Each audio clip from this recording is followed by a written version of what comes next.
Since you're getting your ovaries removed, you won't be able to have children, right? And I don't need you anymore, so will you divorce me? My husband, Mike, handed me divorce papers. Wait a minute, what are you talking about? This is no time for jokes, and I'm not going to tolerate this. A few days ago, I was rushed to the hospital with severe abdominal pain.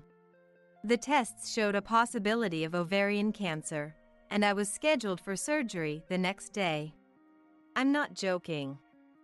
I've put up with this long enough. Living with my in-laws and dealing with their harassment. I've been the one enduring all of it. Why do I have to be handed divorce papers now? Especially when I'm about to have surgery tomorrow. Anger, sadness, and despair welled up inside me as I covered my face with my hands. Then, to make matters worse, I heard my in-laws' voices. A useless woman who can't have children should just step aside. It's pathetic to cling to a younger man like Mike at your age. These past 3 years have been a waste of time for Mike. Just disappear from our lives already. Their words deeply hurt me. I bit my lip, trying not to cry, and with my right hand trembling, I held it steady with my left as I signed my name. All right, now Ann and I are strangers, Mike said, pocketing the divorce papers. As he left, he added, Actually, I've been getting close to a woman at work recently. She's young, cute, and healthy. It's good I won't be passing on the genes of an unattractive, middle-aged woman. I was speechless at his cruel words. Despite everything I went through, I never imagined what would happen when I met Mike again 3 years later. My name is Ann.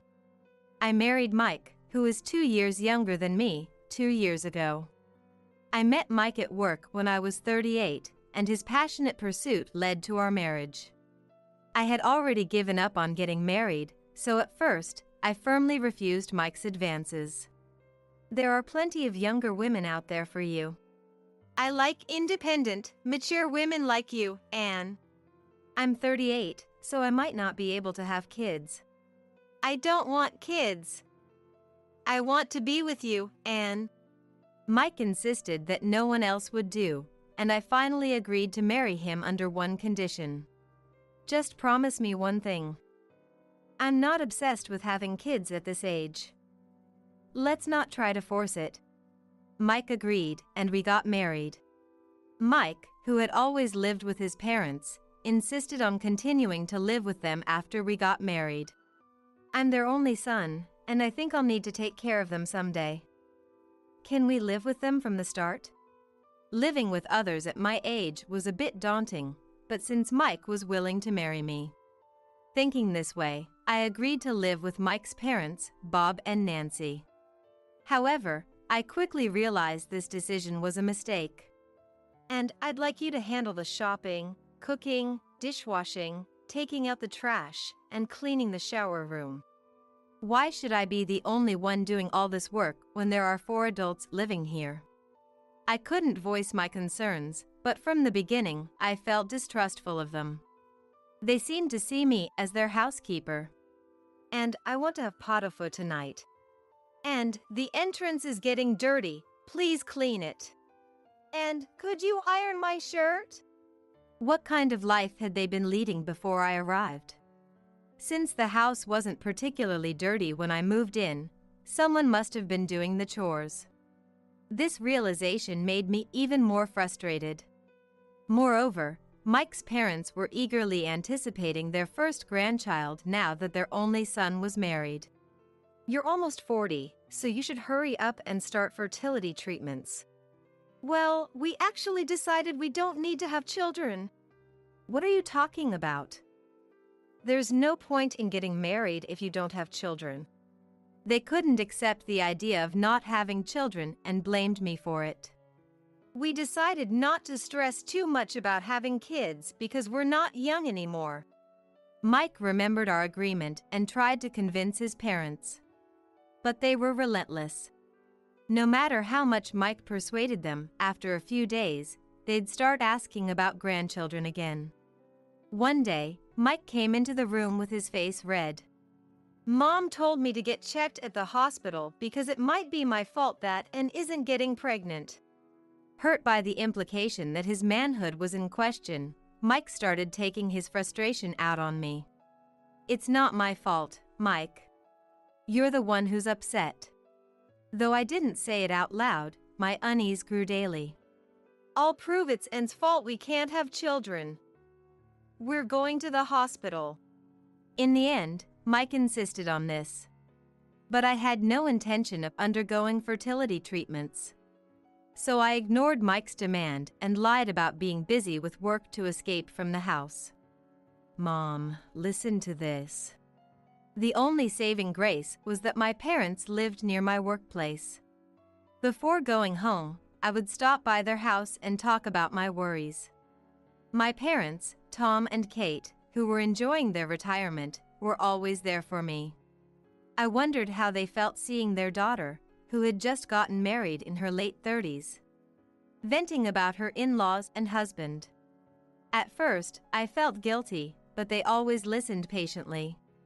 And what happened today? Our neighbor gave us some good wine. Let's have some together.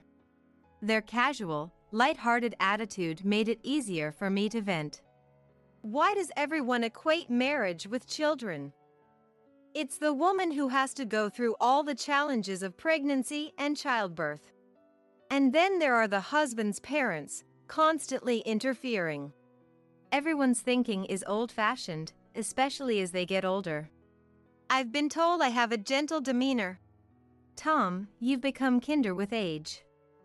Maybe Mike is the same. One day, we'll laugh about this situation. Their encouragement kept me going. Knowing they were on my side gave me the strength to continue my marriage.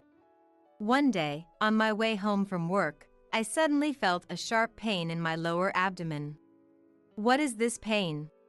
Cold sweat broke out as I couldn't stand and collapsed on the sidewalk. I tried to find my smartphone to call for help, but my hands were trembling too much. Luckily, a passerby noticed and called an ambulance for me. At the hospital, after various tests, I was told I might have ovarian cancer. Can you contact your family immediately? The nurse asked, and I called Mike.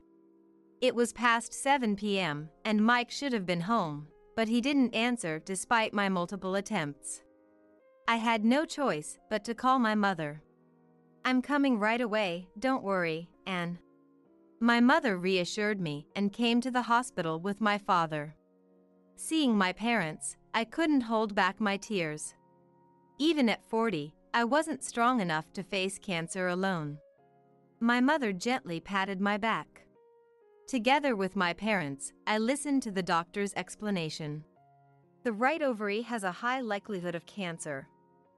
We recommend removing both ovaries and the uterus. Does that mean I won't be able to get pregnant anymore? Yes. And, do you wish to have children? Well, I stammered. At 41, I didn't particularly desire children that desperately.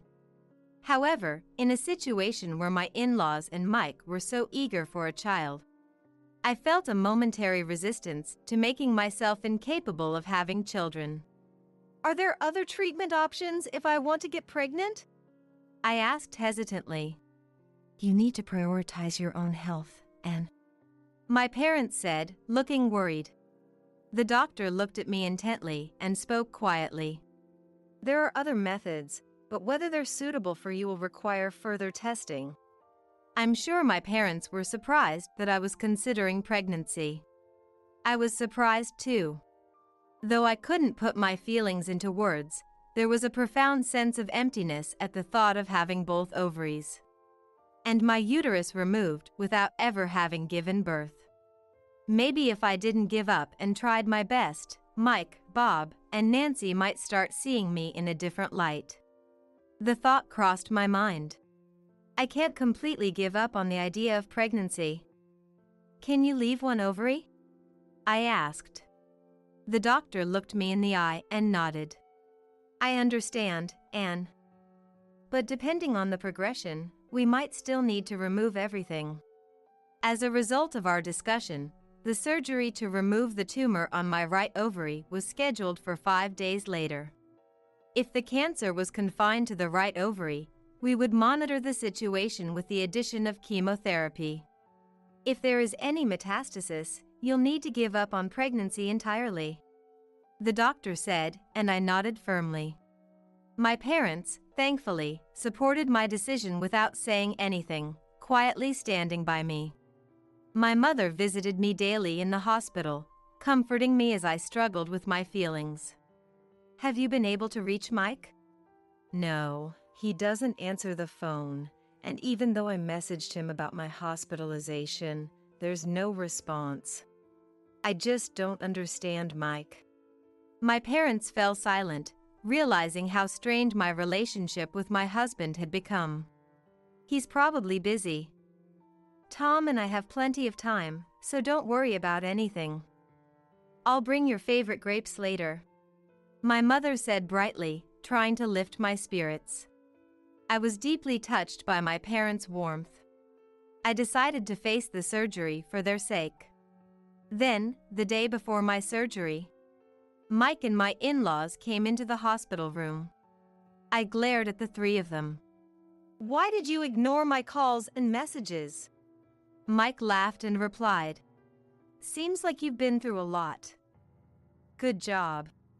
I was speechless, expecting him to apologize for not getting in touch. How could he speak so indifferently when his wife was about to undergo surgery? Anger surged within me as I glared even harder at the three of them. Seeing my reaction, they whispered among themselves and then looked back at me, smirking maliciously. Get out! I don't want to see your faces! Unable to contain myself, I yelled at them, forgetting that we were in a hospital. Mike walked over to me and held out a piece of paper. If you're having your ovaries removed, you won't be able to have children, right? And we don't need you anymore, so will you divorce me? The paper Mike handed me was a divorce application. What are you talking about? This isn't the time for jokes, and I won't forgive you for this. This is no joke. I've been putting up with you all this time. I've been the one enduring all this time. Why do I have to be handed divorce papers now? Especially when I'm about to have surgery tomorrow. Anger, sadness, and despair welled up inside me as I covered my face with my hands. As if to add insult to injury, I heard the voices of my in-laws.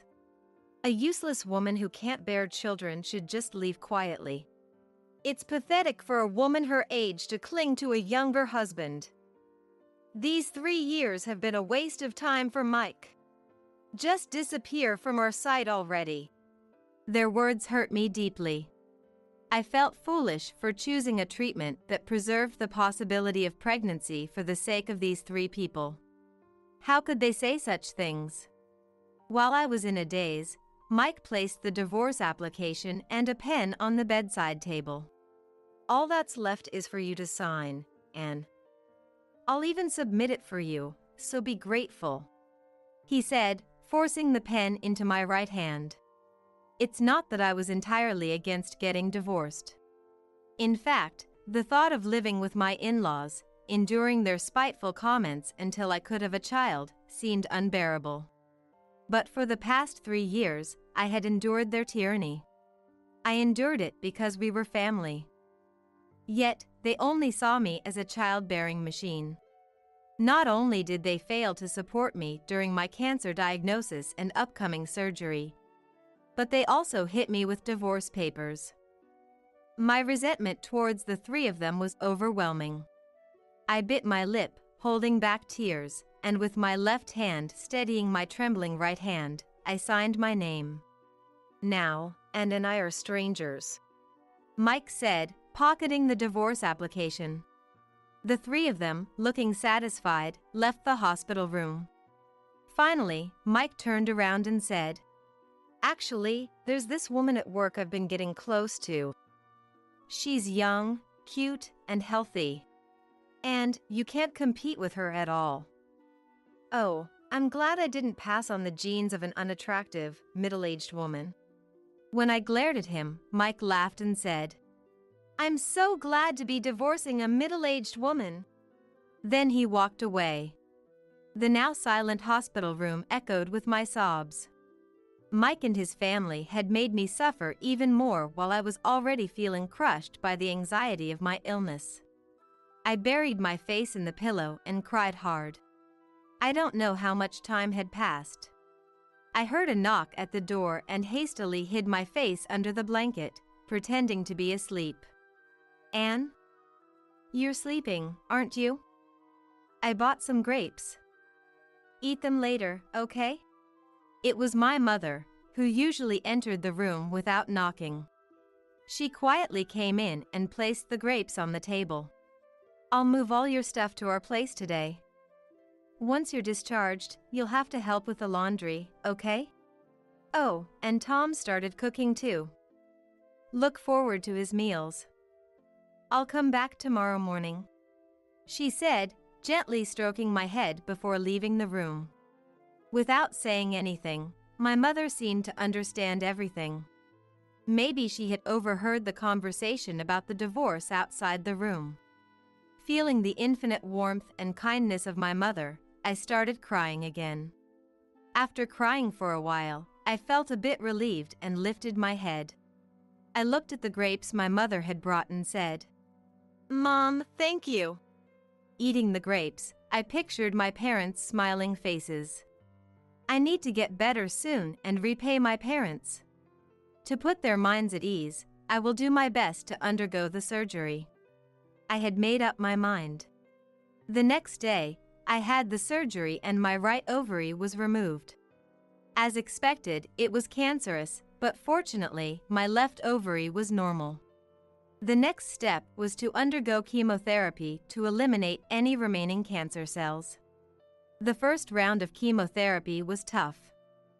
The drugs didn't agree with me, and the side effects were severe.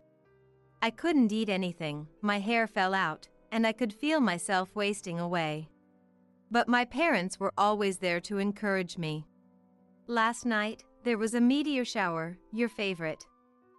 I saw 5 shooting stars and made a wish for you to get better."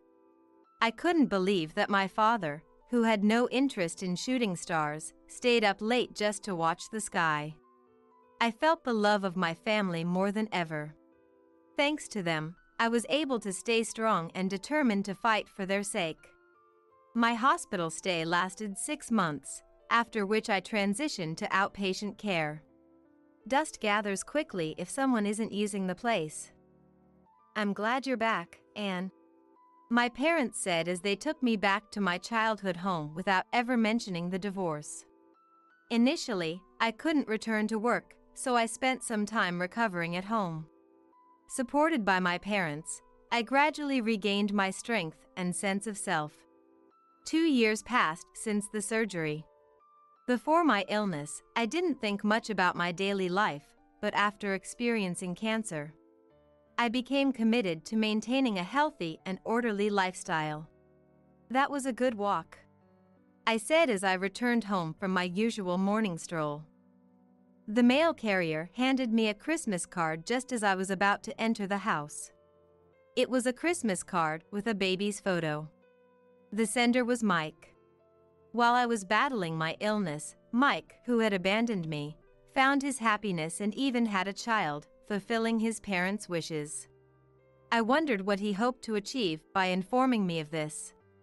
Seeing the card didn't make me feel good, of course, but Mike was already a stranger to me. There was no need to waste my emotions on someone who no longer mattered. I had moved on. If my parents found this card, it would definitely cause them distress. I tore it up and threw it in the trash without mentioning it to them. Eventually, I returned to work. The company was close to my parents' house, allowing me to commute without overexerting myself. "How was the healthy lunch?" "It was delicious, thank you as always." For my work, my dad made a nutritious and balanced lunch for me every day. I was amazed because he never cooked when I lived at home. "Dad, you're really good at cooking. Did you always know how to cook? When I asked my mom in a low voice, she shook her head. Tom was excited to make lunches for you, and he's gotten really good at cooking over the past few months. Watching him hum a tune while preparing my lunch, I could see how happy he was that I was healthy. Parents always give unconditional love to their children, no matter how old they get. I wanted to be a parent who could give unconditional love like my dad and mom.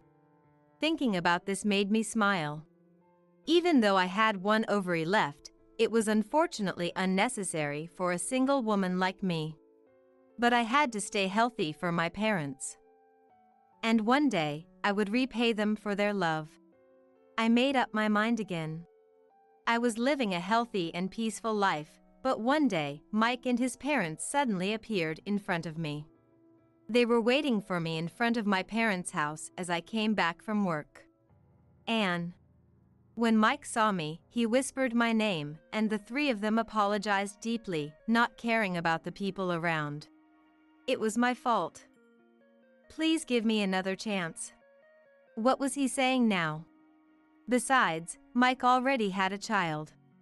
I was furious with Mike's irresponsibility and his parents who came with him to apologize. As I glared at them silently, Mike began to speak slowly. I was deceived. According to Mike, he had married a young woman he met at work right after our divorce. Because she was already pregnant. I was furious to learn that he had cheated on me while we were still married. Then, just as the Christmas card said, they had a son and thought they were living a happy life. But it turned out his current wife was seeing another man besides Mike. Mike, who became suspicious because she always took her calls outside and never let go of her smartphone, finally hired a detective and found out. To make matters worse, the son Mike thought was his was actually the child of her lover. When Mike confronted his wife, she easily admitted to the affair and the child. And then she laughed and said, "Of course, I'd prefer the genes of my young boyfriend over a middle-aged man like you." Sounds like a line I've heard somewhere before. Mike hung his head when I muttered, "I'm really sorry. I finally understand how awful we were to you, and..." Following Mike, his parents also apologized. "We won't say anything about kids anymore, so please live with us again?" Dad and Mom are really sorry too. How selfish can they be? After all they put me through, I couldn't understand how they had the nerve to show up in front of me. And I didn't even feel like talking to them. Just then, my parents and a man, who had heard the commotion at the front door, came out of the house. "A guest? Huh? What are you doing here?" When my mother saw Mike apologizing deeply in front of me, she shrieked. The man, who was behind my parents, was startled by my mother's attitude, but in the next moment, he understood something and rushed to my side. "Stay away from my wife." He then stood in front of Mike and his parents, shielding me from them. Mike and his parents were stunned. "My wife? What do you mean, Anne? This is a joke, right?" "Why would you think it's a joke?" I started to fight back. "Sorry, but I married him. Thanks to you asking for a divorce back then. I was able to meet someone who loves me for who I am, not just as a baby-making machine." I took his arm and showed it off to Mike and his parents. He was a colleague at work who had taken over my duties while I was on leave. Even after I returned to work, he continued to help me so I wouldn't overexert myself, and gradually, we began to spend more time together. "When I'm with and I realize the little joys in life. Please marry me." He accepted everything about me, and I accepted his proposal. We registered our marriage 6 months ago. "Wait, isn't that a maternity mark on your bag?" At that moment, Nancy screamed when she spotted the maternity mark on my bag. Mike glared at me when he saw the maternity mark. "You said you were going to have your ovaries removed. Did you lie to me?" How low can you go, lying like that? Do you enjoy playing the tragic heroine? Same as before, Mike's parents joined in and started to criticize me. It was you who unilaterally demanded a divorce without listening to my story, wasn't it? Since you wanted a child so badly, I decided to keep one ovary to increase the chance of pregnancy, but you never listened, did you? Recalling the situation at that time, I got angry. Sensing my anger, he stroked my back to calm me down. My wife has endured tough chemotherapy and is still fighting hard with her remaining ovary. Please stay away from my precious wife from now on. If you break this promise, we will take legal action. Intimidated by his forceful words, Mike and his parents backed away silently. We came here intending to offer Anne a place as a housekeeper to look after her health, let her struggle with late pregnancy, Mike said spitefully before fleeing with his parents. My parents quickly rushed to my side. And are you okay? If they show up again, I won't forgive them. Their faces were filled with anger, having seen me go through such a tough time. I will always protect you. Tom, Kate, please rest assured.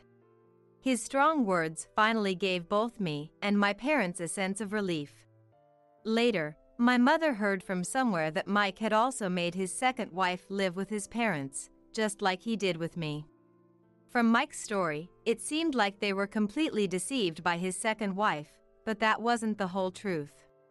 I had thought they treated me coldly because I couldn't get pregnant.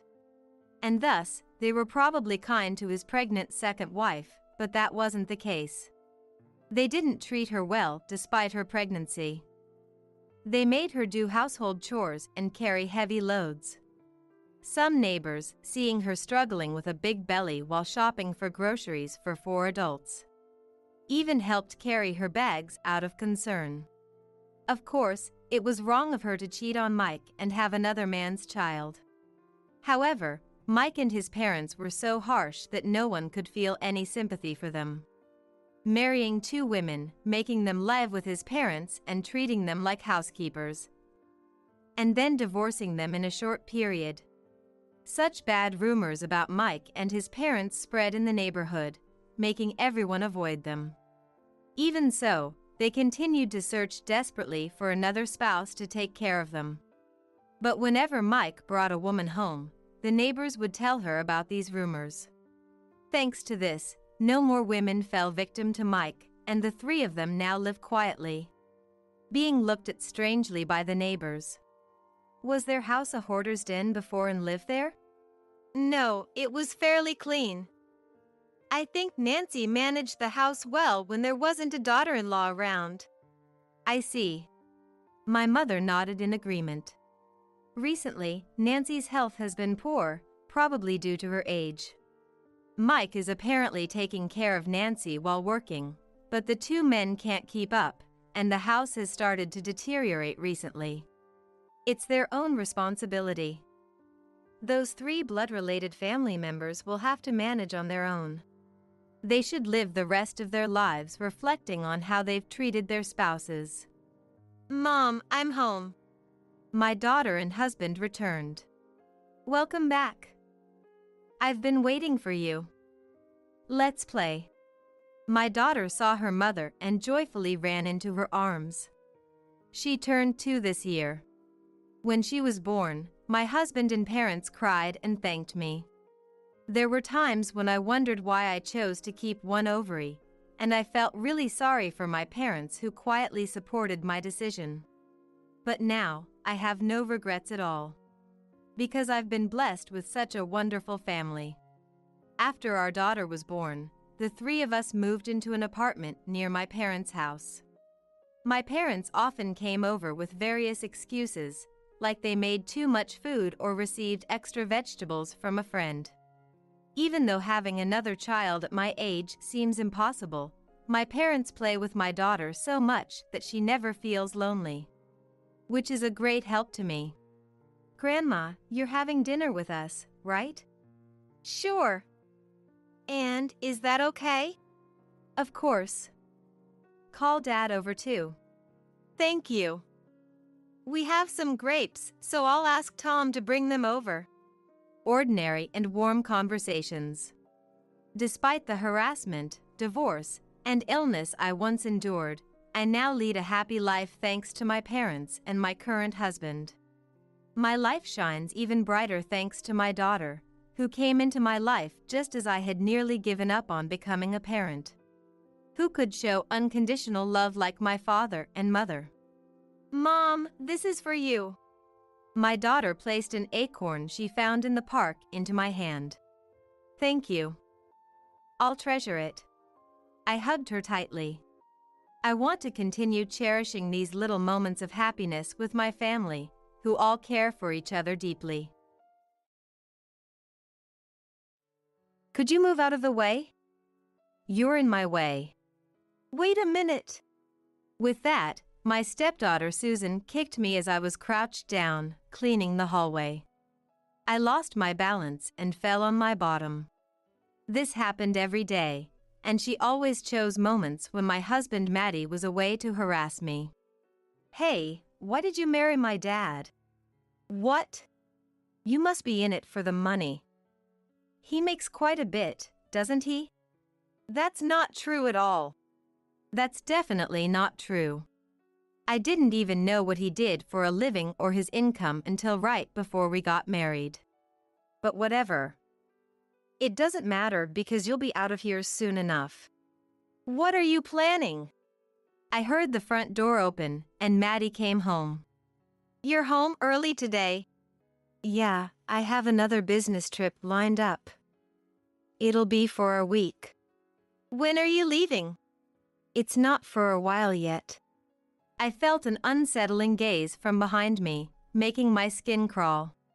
Even though there was still time before my husband's trip, I ended up breaking my leg at the worst possible time. I managed to get discharged from the hospital, but that was just the beginning of the nightmare. Then Matty left for his trip. Susan had been waiting eagerly for this moment.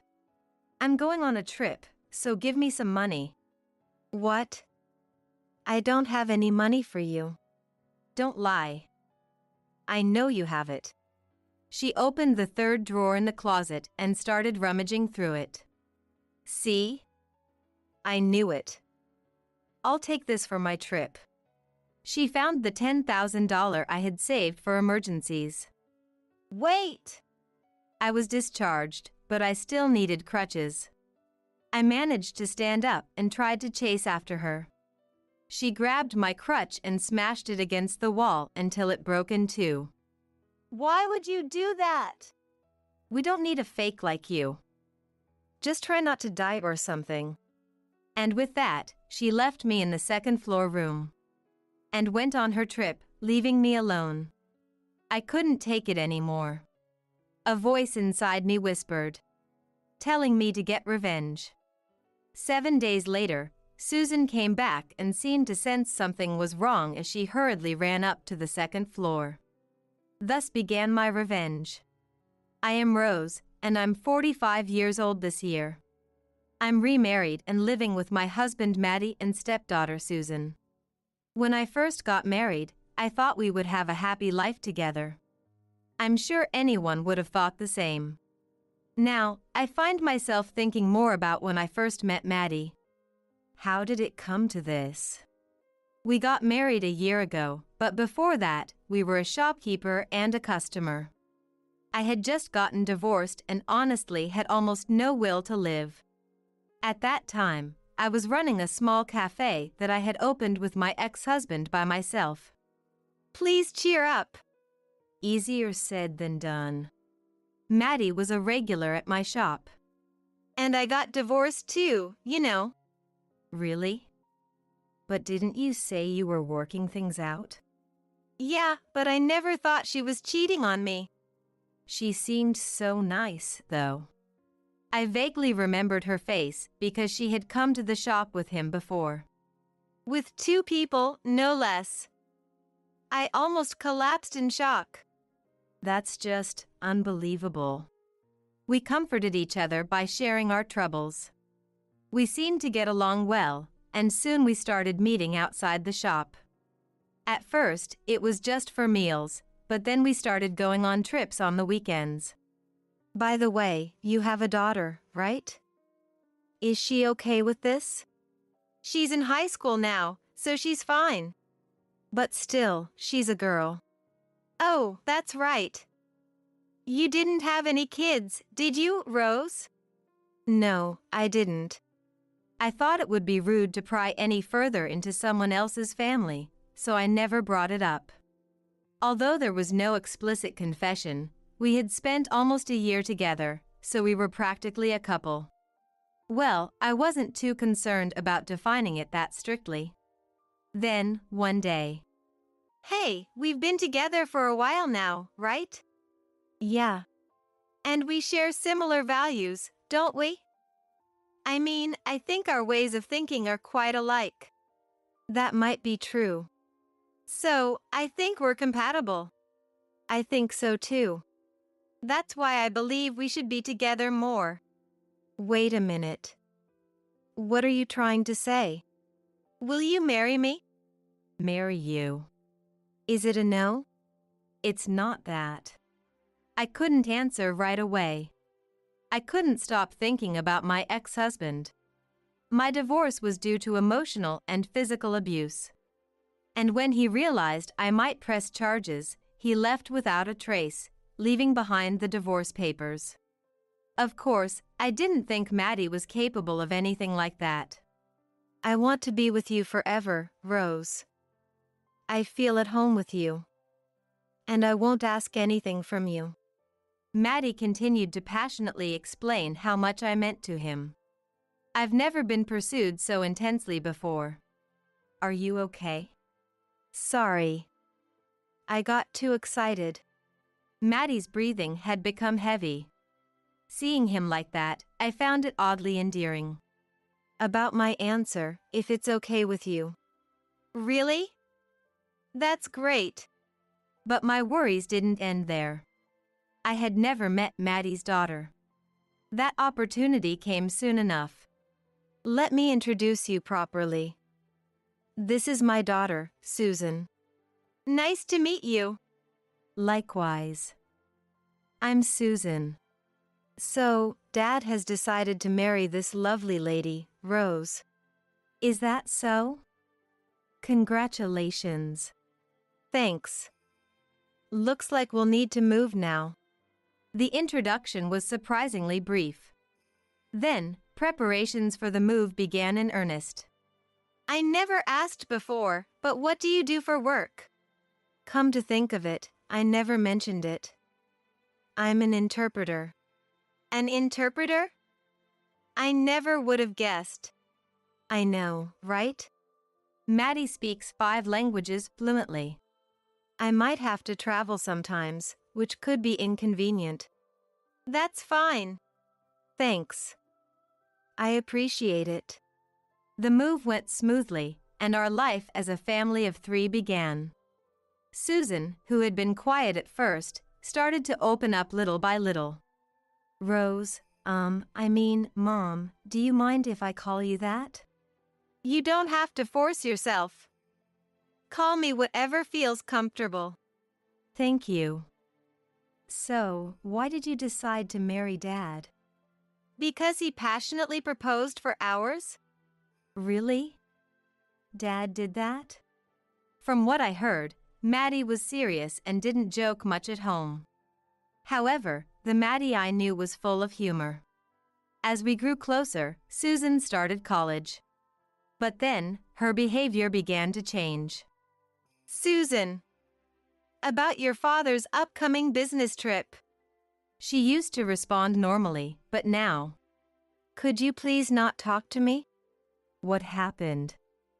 You weren't like this before. Huh? Do you seriously not get it? It didn't take long to understand Susan's true nature.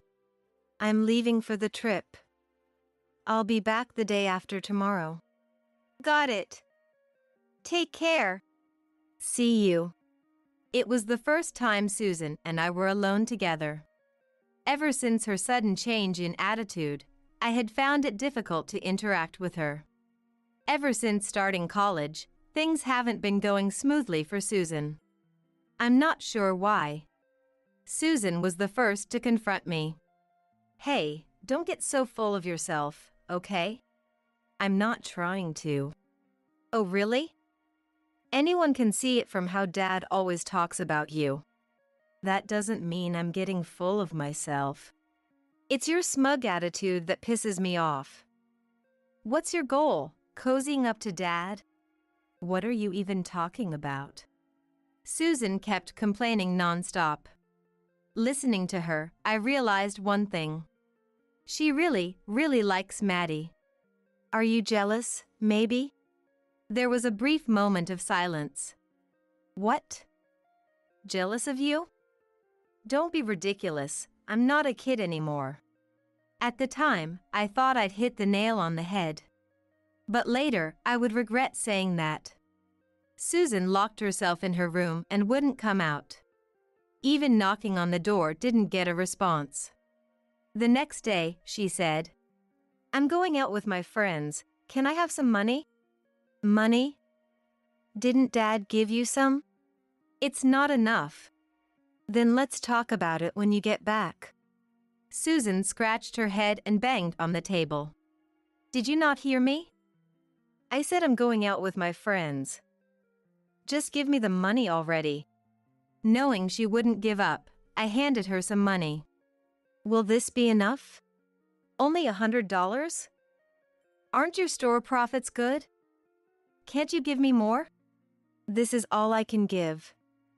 Do you want me to tell Dad? Looking frustrated, Susan stormed out.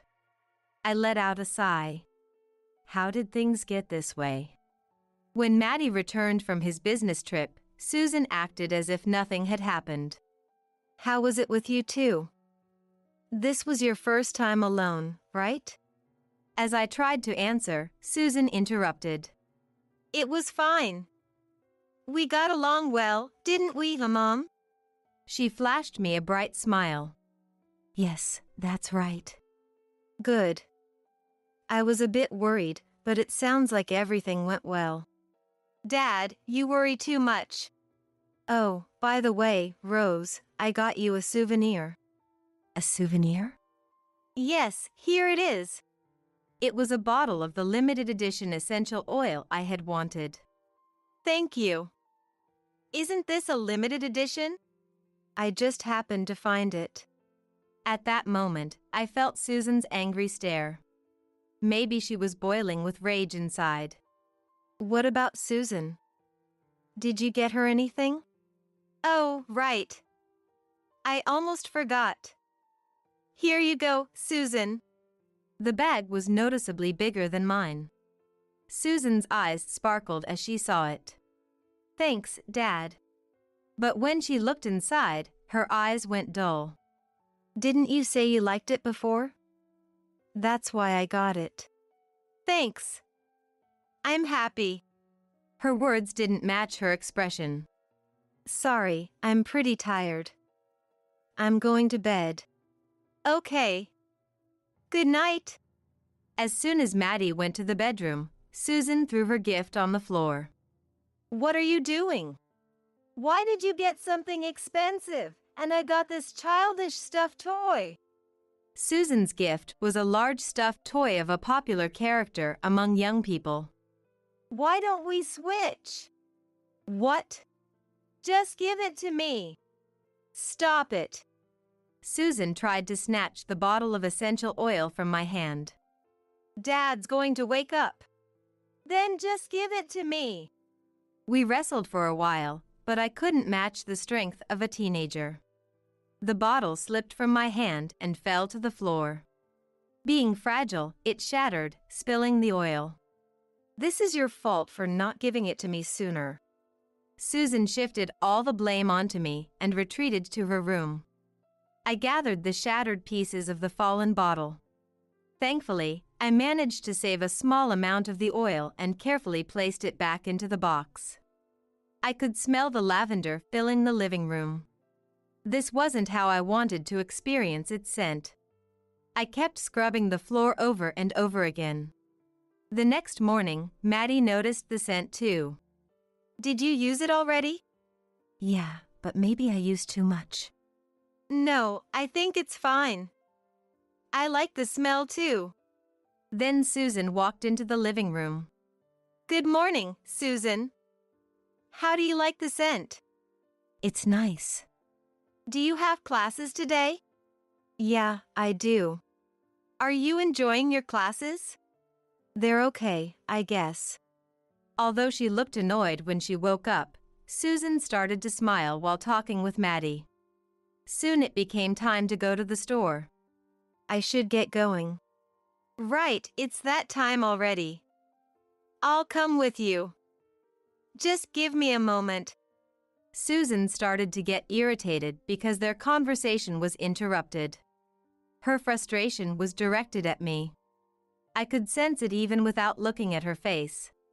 All right, let's go. Yeah. Susan, don't be late.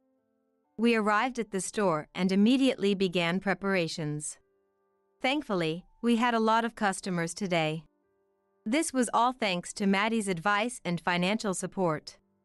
I initially refused, but he insisted it was for both our benefit. We closed the store at 7 p.m., and while I was preparing to close the store, I encountered an unexpected person. Long time no see, Rose. I turned around instantly, recognizing the familiar voice. Why are you here? This is my store too, remember? It's mine now. Leave. I've changed. I want to be with you again. I remarried. I can't be with you. Even if I weren't married, I wouldn't want to be with you. Feeling the situation escalating, I pushed Nicholas, my ex-husband, away and tried to leave the store. But he grabbed my arm and pulled me back. I can't forget about you. Nicholas began to run his tongue along my neck. I felt disgusted, my skin crawling. Then I heard the sound of a camera shutter. I couldn't see the person, but they quickly ran off. I took advantage of the distraction to push Nicholas away and escape. Don't ever come here again. I'll call the police. All right, all right. He left. But my heart was still pounding. I never expected him to show up here. I closed the store and went home immediately. I'm back. No one responded. Maddie had mentioned he would be late. Susan wasn't back from school yet either. I sat down and started thinking about what to do next. I needed to figure out how to handle Nicholas. As I was deep in thought, someone walked into the living room.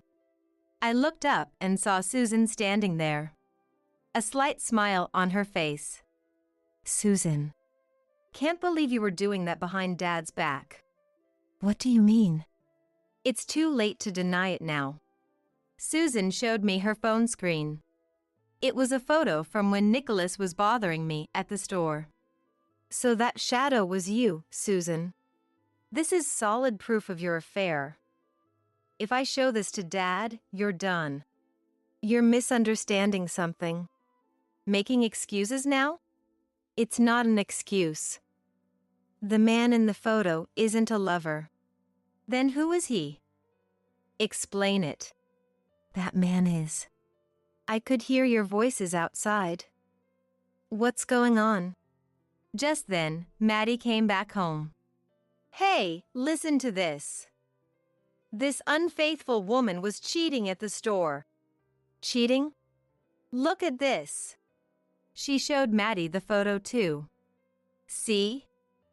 Just like I said. This is. Susan was struggling to hold back her laughter. But then, are you okay? Yeah. Did anything else happen to you? No. When I said I'd call the police, he ran away. I see. What are you talking about? Susan, did you really think they were cheating when you saw this photo? Anyone would think so if they see something like this. Isn't this man Rose's ex-husband? I had never shown Nicholas's photos, but Maddie figured it out. Exactly. He wants to get back together with me. We need to come up with a plan. She could be lying. Enough. If you believe that, fine. You'll find out eventually.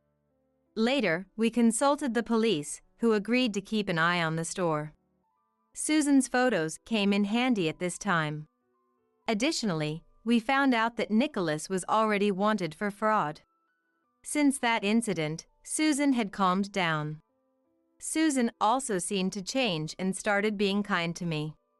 It felt like we were back to the early days of her marriage with Maddie. Mom, I have a favor to ask. A favor? There's a friend's birthday coming up. I was wondering if I could use the store. I don't mind. Thanks. She had never relied on me this much before. So I let go of the past and trusted her words completely. I couldn't foresee the deeper darkness ahead.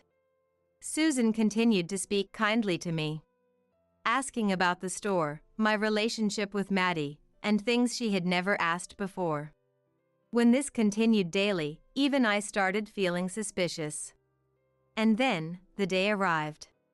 I'll come over after the store closes. All right. Is something happening today? Susan mentioned celebrating a friend's birthday. Right, she did.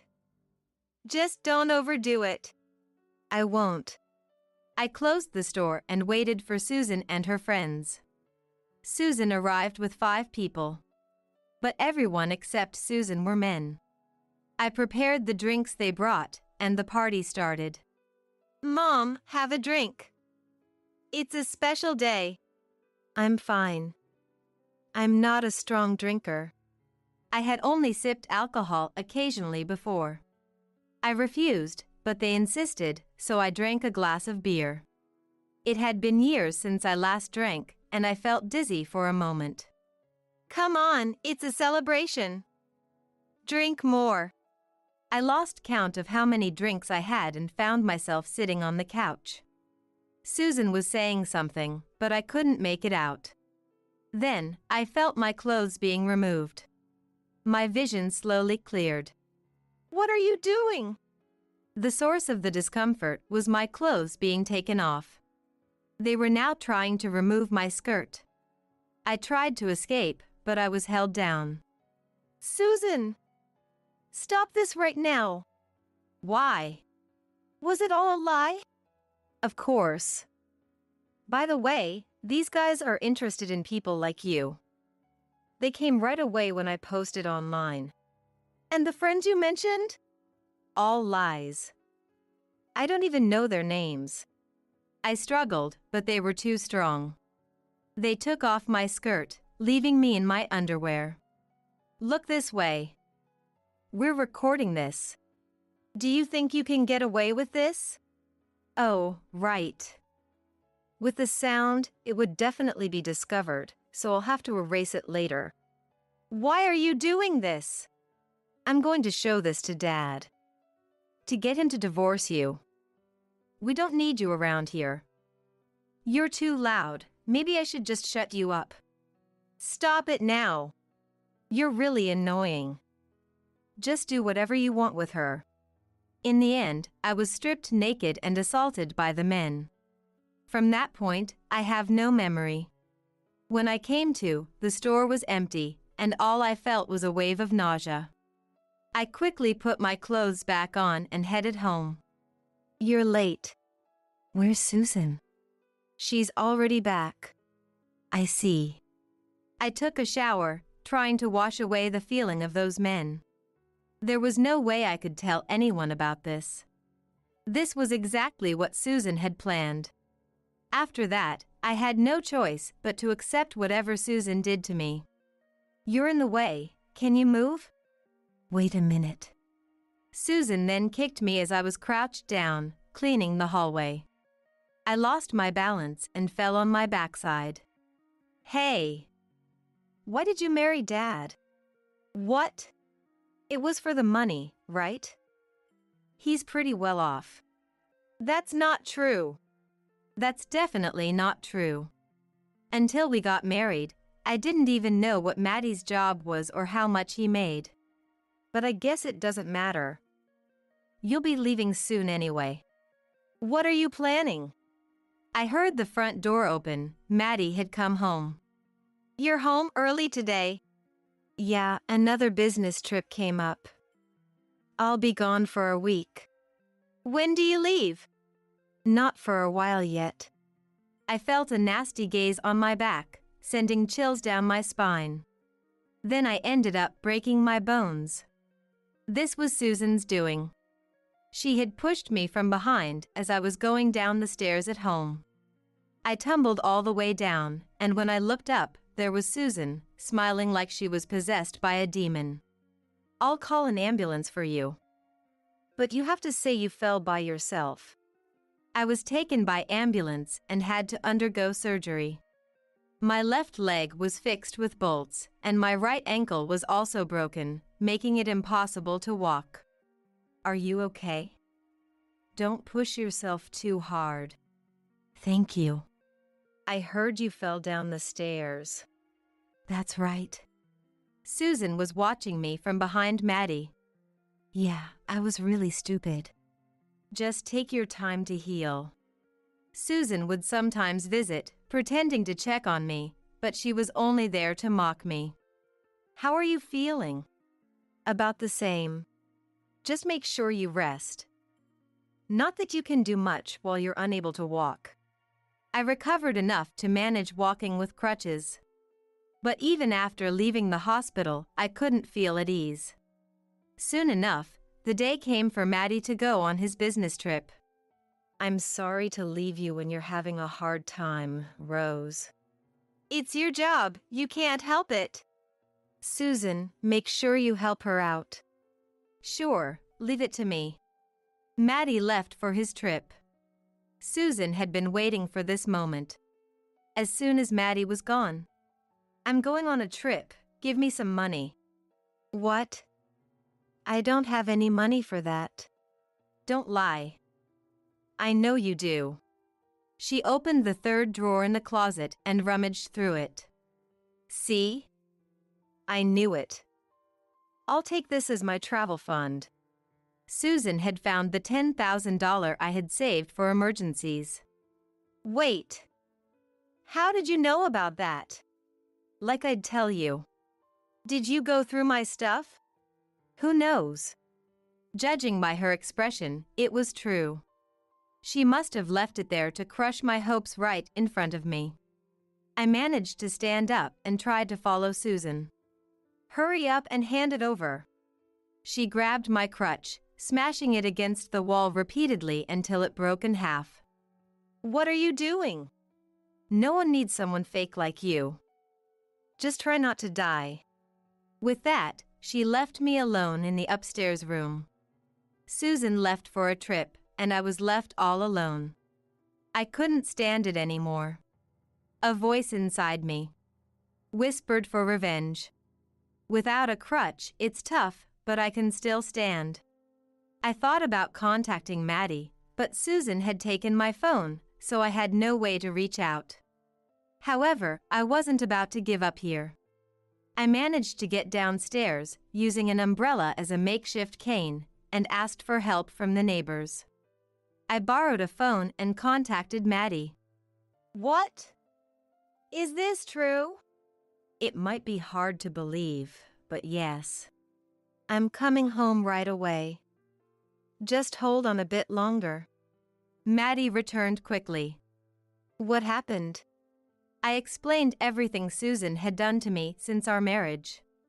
Finally, I mustered the courage to tell him about the incident at the store. Maddie's body trembled either with anger or shock. How could she? I can't forgive this, even if she's my daughter. Will you help me? What? If your anger is real, help me get back at her. Okay. What do we need to do? Well, here's the plan. We prepared and waited for Susan to return. 7 days later, Susan came back, completely unaware. I'm home. Well, of course there's no one to greet me. I wonder how she's doing. Maybe she's really dead. As she started to go upstairs, she noticed something strange. What is this smell? It's like something's rotten. Susan opened the bedroom door. She let out a scream that echoed throughout the house. Maddie and I quietly headed towards the bedroom. Peeking inside, we saw something that resembled a person lying on the bed. What do I do? Dump it somewhere. But then it might be found right away.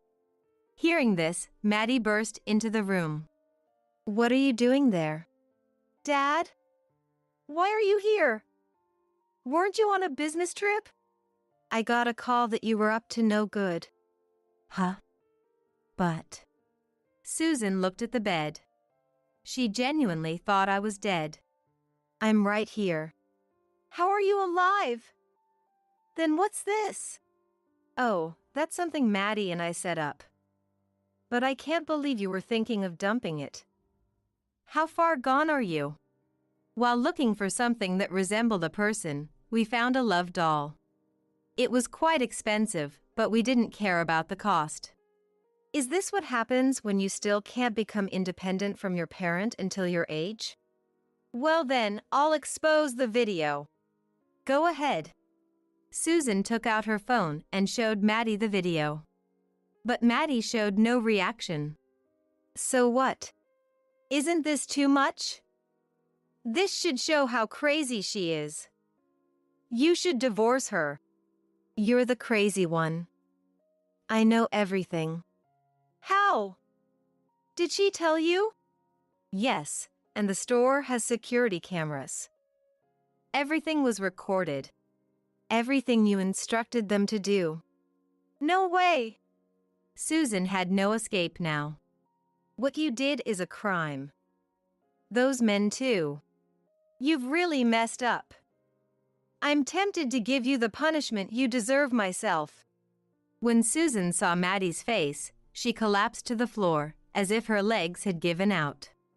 I've already contacted the police. You might get arrested. Give it up. You're not my daughter anymore. You've gone too far this time. After that, we immediately called the police. Susan was taken away in a police car to explain the situation. She looked like her soul had left her body. Are you okay? I'm fine. But you? Don't worry. I'm ready for this. According to the police, the men who attacked me were also arrested. Those men all claimed they were provoked by a woman. Messages on Susan's phone confirmed this, which was the decisive evidence. Subsequently, Susan was charged as an accomplice. Did we do the right thing? Of course. You did nothing wrong, Rose. Yeah. Maddie held me gently. There's nothing else that makes me feel as safe. Later, we decided to visit Susan. She looked so thin and frail, like a different person entirely. Dad. You came. Just to see if you're truly sorry. Of course I am. I doubt that. Why is she here? This is all her fault. Maddie sighed deeply. Rose is right. It seems you haven't really changed. That's not true. I have changed. Please, believe me. You're an adult now. From here on, you need to live with the consequences of your actions. Goodbye. Maddie walked out first. Do you understand now? If you hadn't done such things. No, if you had just grown up, maybe this wouldn't have happened. What are you saying? You've been abandoned. So, do your best. Wait a minute. Hey, come back. When was the last time I felt so clear-headed? However, the wounds I've received will remain forever. But Maddie is by my side. And that's all I need. Pain ran down my left cheek along with a banging sound. I couldn't quite grasp what was happening. Why did a stranger woman just slap me? It's because your husband got me pregnant, she declared with a triumphant look on her face, which only added to my confusion. For 28 years of my life, I had always been single. A few days later, an unexpected truth comes to light. I'm Kelly, 28 years old. I work for an IT company and live alone. Far from being married, I don't even have a boyfriend.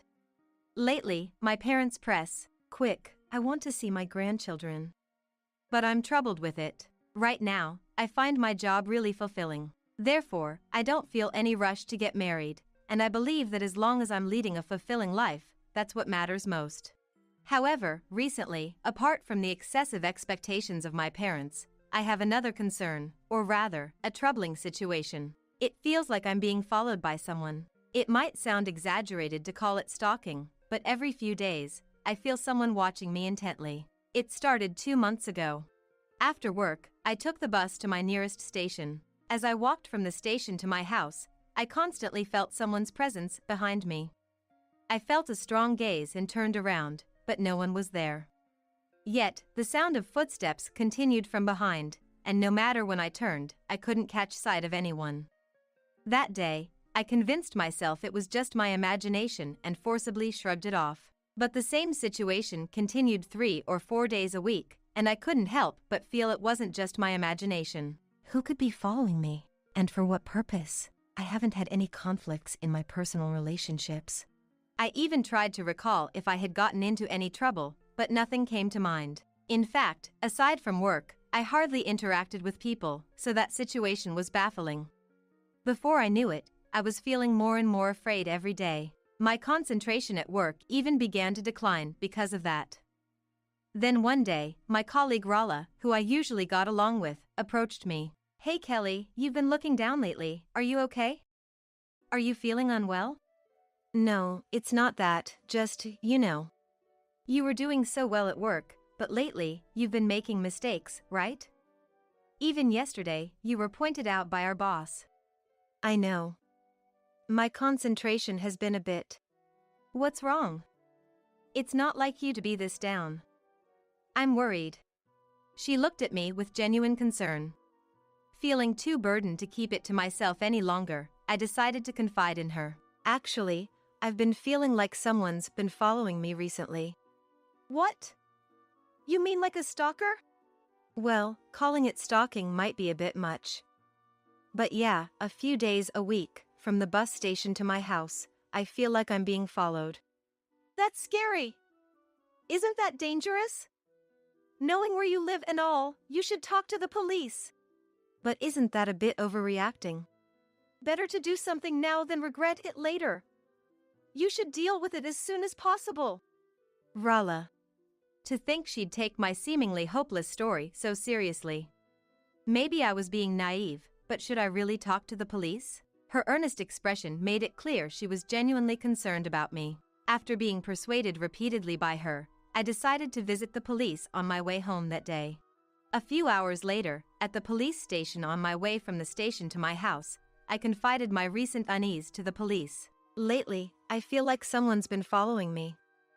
I've never actually seen them though." "You've never seen them? Then how do you know you're being followed?" "From the bus station to my house, I can definitely feel someone trailing me. But whenever I turn around, there's no one there."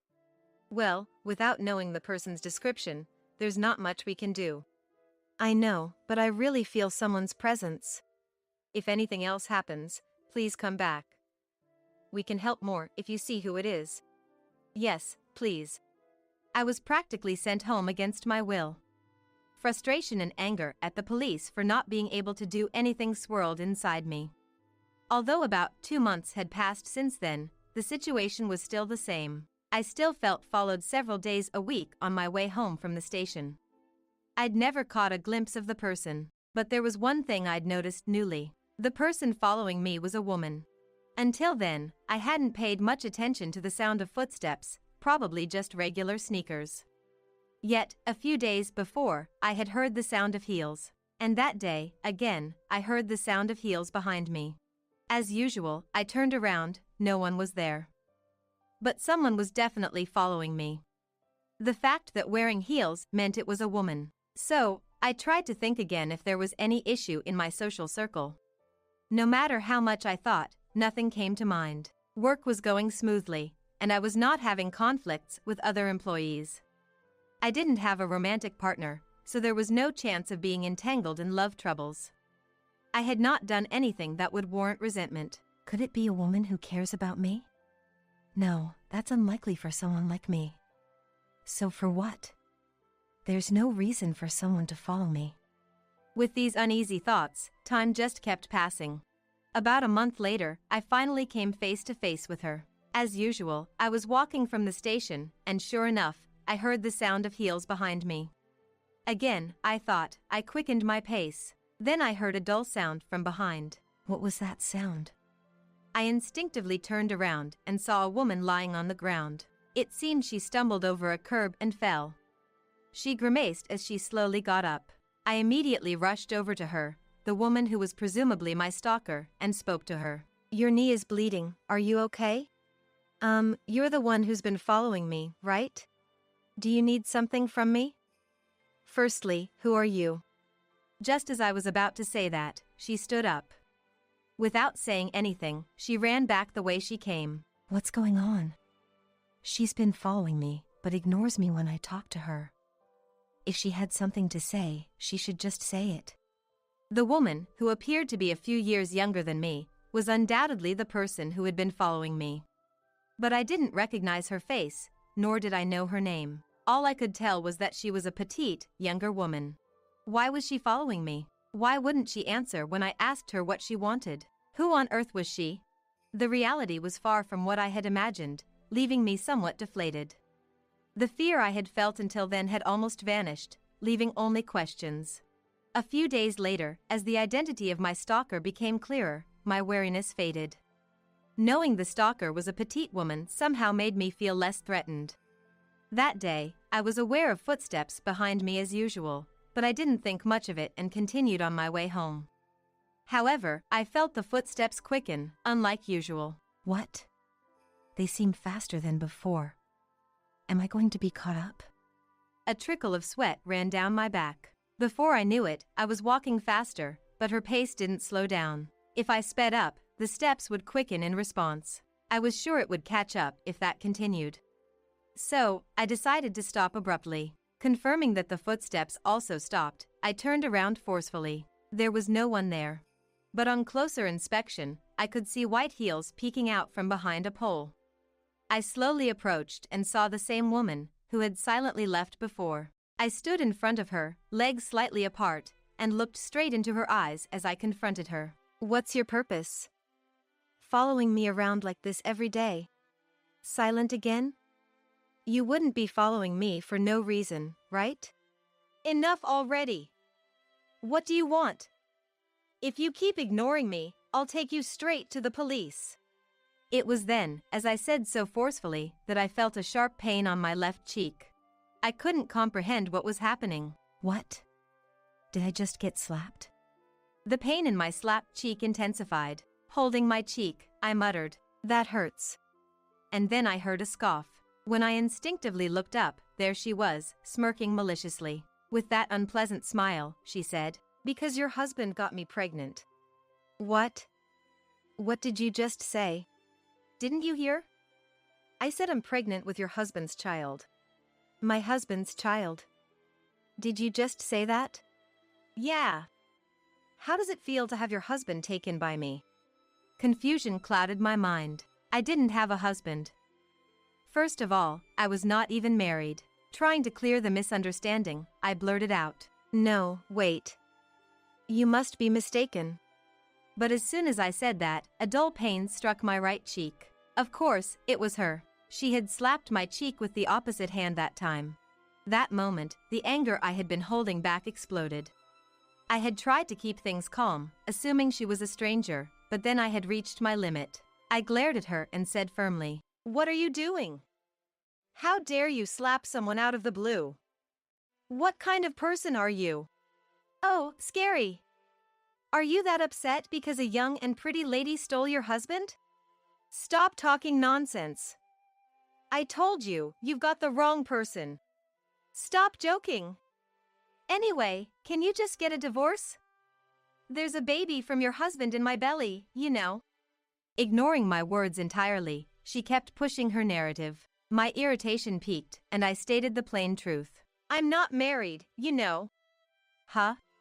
At my statement, her expression froze. Seizing the moment of her confusion, I pressed on relentlessly. Did you hear? I said I'm not married. I don't even have a boyfriend, actually. Hold on. What are you talking about? That's my line. You're talking about your husband's child, but I don't have a husband. I'm not even married. Don't tell me you're pretending not to know. Just so you know, I won't be fooled. I don't know what you're talking about. I don't care whose child you're carrying, but it has nothing to do with me. Got it? Now go back home. With that, I left her behind and continued on my way home. I could hear her screams from behind, but I ignored them and headed to my house. What was that all about? Husband and child. Who is she mistaking me for? I'm exhausted from all this. Once home, I lay on the sofa for a while, but the fatigue didn't fade. Feeling too tired to cook, I decided to go to the grocery store nearby. After shopping at the store about a 5-minute walk from the house, I stepped outside. Suddenly, large raindrops began to fall. Oh no. What should I do? I didn't bring an umbrella. While sheltering from the rain at the store, someone tapped me on the shoulder. I turned around to find a familiar-looking man. I think you're... I'm Tommy. We live in the neighbor. This kind of thing has happened before, right? I'm Kelly. Thanks for last time. My pleasure. I can walk you to the house today too, if you like. Thank you, that would be great. No problem, come on under the umbrella. The man who offered me shelter under his umbrella was Tommy, a resident of the same area. I knew of him because we often saw each other at the bus station on weekday mornings, but I didn't know his name. A few months ago from that day, I had also been caught in the rain while shopping at the grocery store. He had happened to be there and offered to share his umbrella. I remembered having walked back to the house with him under one umbrella. For that day, once again, I found myself under his care. As we chatted about trivial things on our way to the house, suddenly from behind, a shouting voice rang out. Hey! I turned around instinctively, and there was the stalker woman. She approached and grabbed my collar. This awful woman. So you are Tommy's woman after all. Last time and this time too. Sharing an umbrella together, unforgivable. Let go! Tommy is just a neighborhood. Don't play dumb. Tommy is going to marry me. You better disappear fast. Get a divorce. She gripped my collar, shook me violently, and then pushed me away forcefully. I stumbled and fell hard. Tommy rushed to me and asked, "Are you okay?" As I nodded, the stalker woman shouted at him, her face red with rage. "Tommy! Why are you caring about this woman? I'm serious about you. Stop it. To begin with, I don't even like you. No. I won't give up. Break up with her quickly. She's not my woman. She just lives in the same area." Huh? You've just been misunderstanding and resenting her for nothing. I'm not even married. I just lied about being married because you kept stalking me. That can't be true, can it? As she kneels in confusion, Tommy stares at her sternly. Looking down at her in the rain, he says coldly, "I only picked up your wallet once and took you to dinner as a thank you. But you've been persistently following me ever since. To be clear, you're a nuisance. Please, stop involving yourself with me." Wait, Tommy! The atmosphere was so nice during dinner. That's just what you think. I never felt that way. You keep contacting me despite my ignoring you. If I'm ignoring you, take the hint. I will never like you. If you show up in front of me again, I'll take you to the police. After his blunt statement, the woman slowly stood up. Staggering, she turned on her heel and left. Since then, she never appeared in front of me again. I later learned from Tommy that he had only dined with her once and there was no romantic relationship. She probably mistook me for his wife and fabricated lies to break us up. I was merely caught in the middle, an utterly bothersome situation. Afterward, I got the woman's name and contact information from Tommy and consulted a lawyer. Even though it was a misunderstanding, I decided to claim damages for being suddenly slapped. A few weeks later, Tommy said, "I want to apologize for what happened." And we went out for a meal. That led to us regularly going out together, and recently, he asked me out. It was a terrible start, but in a way, I have her to thank for bringing me closer to him. Though the beginning was the worst, I'm grateful to her for leading me to meet him. Kelly, I'm really sorry about that time. I dragged you into my problem. It's okay. I don't mind anymore. Besides, I'm happy now. If anything comes up, feel free to talk to me. I'm truly your boyfriend now. Thank you. I'll count on you if anything happens. There might be more people like her in the future. But I'm sure he'll protect me. And one day, I hope to build a happy family with him. I don't want to take care of you, so live here. With those words, I felt the door close behind me. I heard the sound of the lock turning, and a bad feeling made me panic. Steve? Hey, you're there, right? Steve? Though I called out in anxiety, there was no response. In the silent space, my panic only grew. Steve? Please, answer me. Already uneasy in the unfamiliar wheelchair, I mishandled it and tumbled out of it. Ouch! Why? How could this happen? I had to voice it out or the anxiety would crush me. Where am I, exactly? Am I just going to die here alone? Right when tears of frustration and sadness wouldn't stop. Cindy! With the sound of the door opening, I was enveloped in warmth.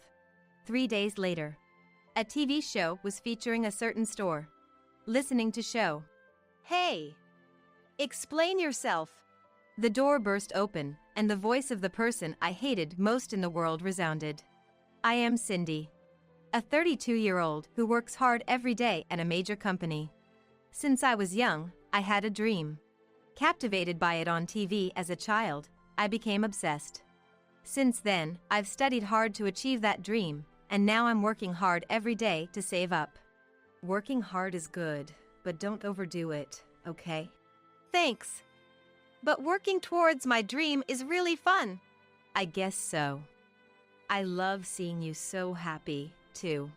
That was what my husband, Steve, said to me, smitten by my dedication. He was a colleague at my company. Enamored by my hard work, Steve supported my dream after hearing about it. His persistence won me over, and we started dating. After a few years together, we got married. Both of us working at major companies meant that even allocating part of my salary to my dream savings didn't impact our lifestyle. I also had companions chasing my dream with me as well. Cindy, how's it going on your end? Going well. How about you, Mindy? Of course. Just a little more to reach our goal. My best friend, Mindy. I met Mindy in high school. Hey, don't you think our names sound similar? Do they? Yeah, the spelling's different, but they sound alike. The similarity in the pronunciation of our names was what sparked our friendship, and discovering we shared the same dream quickly solidified it. Since then, we've been supporting each other in our efforts to realize our dream someday. Before I knew it, my dream had become our dream. My monthly highlights. It's checking the bank account for my dream savings. The more the money accumulates, the closer we get to our dream, and it excites me. But one day, as I checked it, I froze.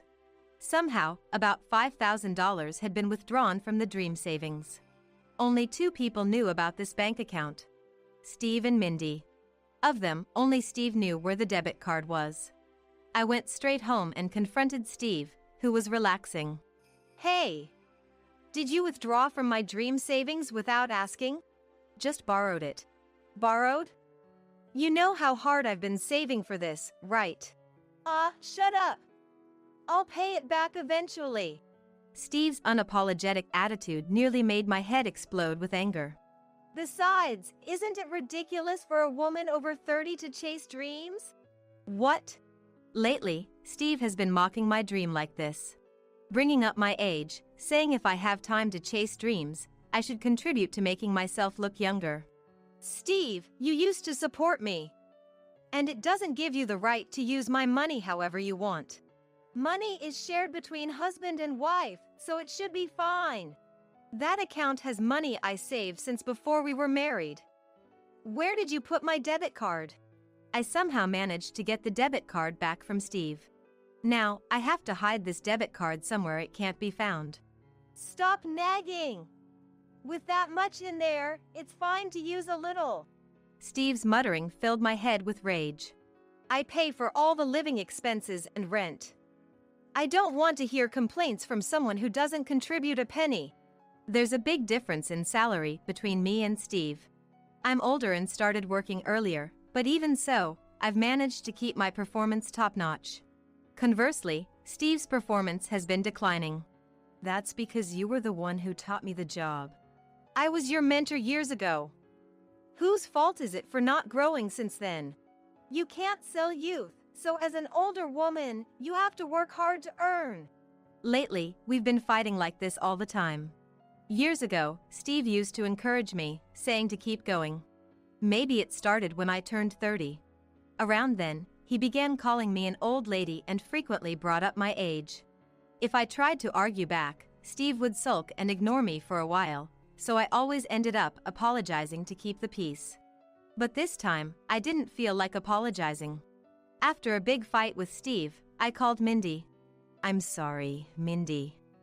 We promised to save together. It's Steve's fault.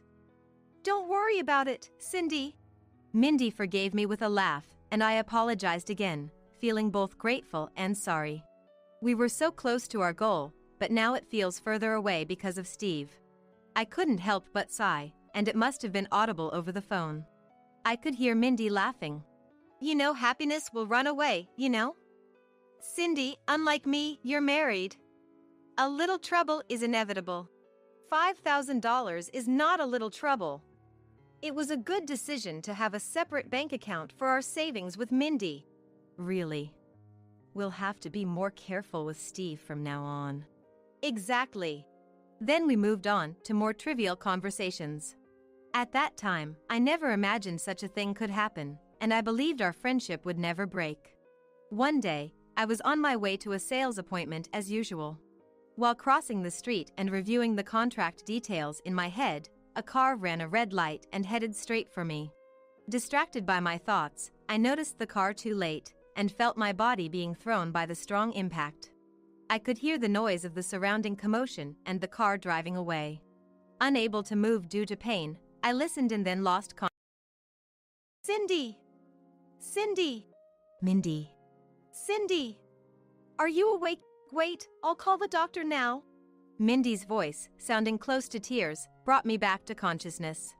I tried to open my eyes, but it was pitch dark. I couldn't see anything. I vaguely sensed Mindy bustling around. Not understanding what had happened, and unable to move my legs, I was filled with anxiety. Then, the doctor called by Mindy explained the situation to me. I know it's a shock, but please try to stay calm. Your eyes were damaged in the accident. In short, the accident left me blind and paralyzed from the waist down. I would never be able to see again, and I was facing a lifetime in a wheelchair. Why me? I was so close. I was plunged into the depths of despair. Now, I couldn't even chase the dream I had been so intent on pursuing. As I wallowed in sadness, Mindy stayed by my side. Cindy, I won't give up. I'll work hard for both of us. I'll make our dream come true and give it to you as a gift. So don't give up. Honestly, I thought about just disappearing, but Mindy kept encouraging me, and I somehow managed to reconsider. Steve, hearing that I had regained consciousness, rushed over and stayed by my side throughout my hospitalization, since I couldn't see anything. He listened to my anxieties, helping me distract myself a little. I was truly grateful to both of them. But that was only at first. Mindy stopped visiting me. In my current state, I couldn't even contact Mindy. What pushed me further down was Steve's attitude. At first, Steve, who had been considerate and talked about various things, gradually spoke less and visited less often. Even when he came to the hospital room, he seemed to be busy with his mobile phone, and all I could hear was the tapping. Steve, how's work lately? It's none of your business. He would respond indifferently to any attempt at conversation. That attitude hurt me deeply, and what troubled me most was Mindy's absence. In fact, as a secure place Steve could never access, I had entrusted Mindy with the debit card for our dream savings account. I didn't want to believe it, but had Mindy stopped coming because she got hold of that debit card? And Steve, did he truly not care about me at all? These thoughts made me increasingly despondent. I spent my days in the hospital room, crying alone. As my hospital stay went on, the thought of going home filled me with anxiety. However, it's okay. I'm here for you. Hearing Steve speak kindly again, I chose to be discharged. Then, as we drove, I noticed something was off. The hospital and our home were only a few minutes apart by car. But the trip was clearly taking too long. Steve, where are we going? There's a place I want to stop by first. I wanted to go straight home, and venturing out without my sight was daunting. Sensing my reluctance, Steve spoke in a gentle voice. The place we're going is made to be enjoyable even without sight. I thought it would be a nice distraction. It's related to your dream. My dream?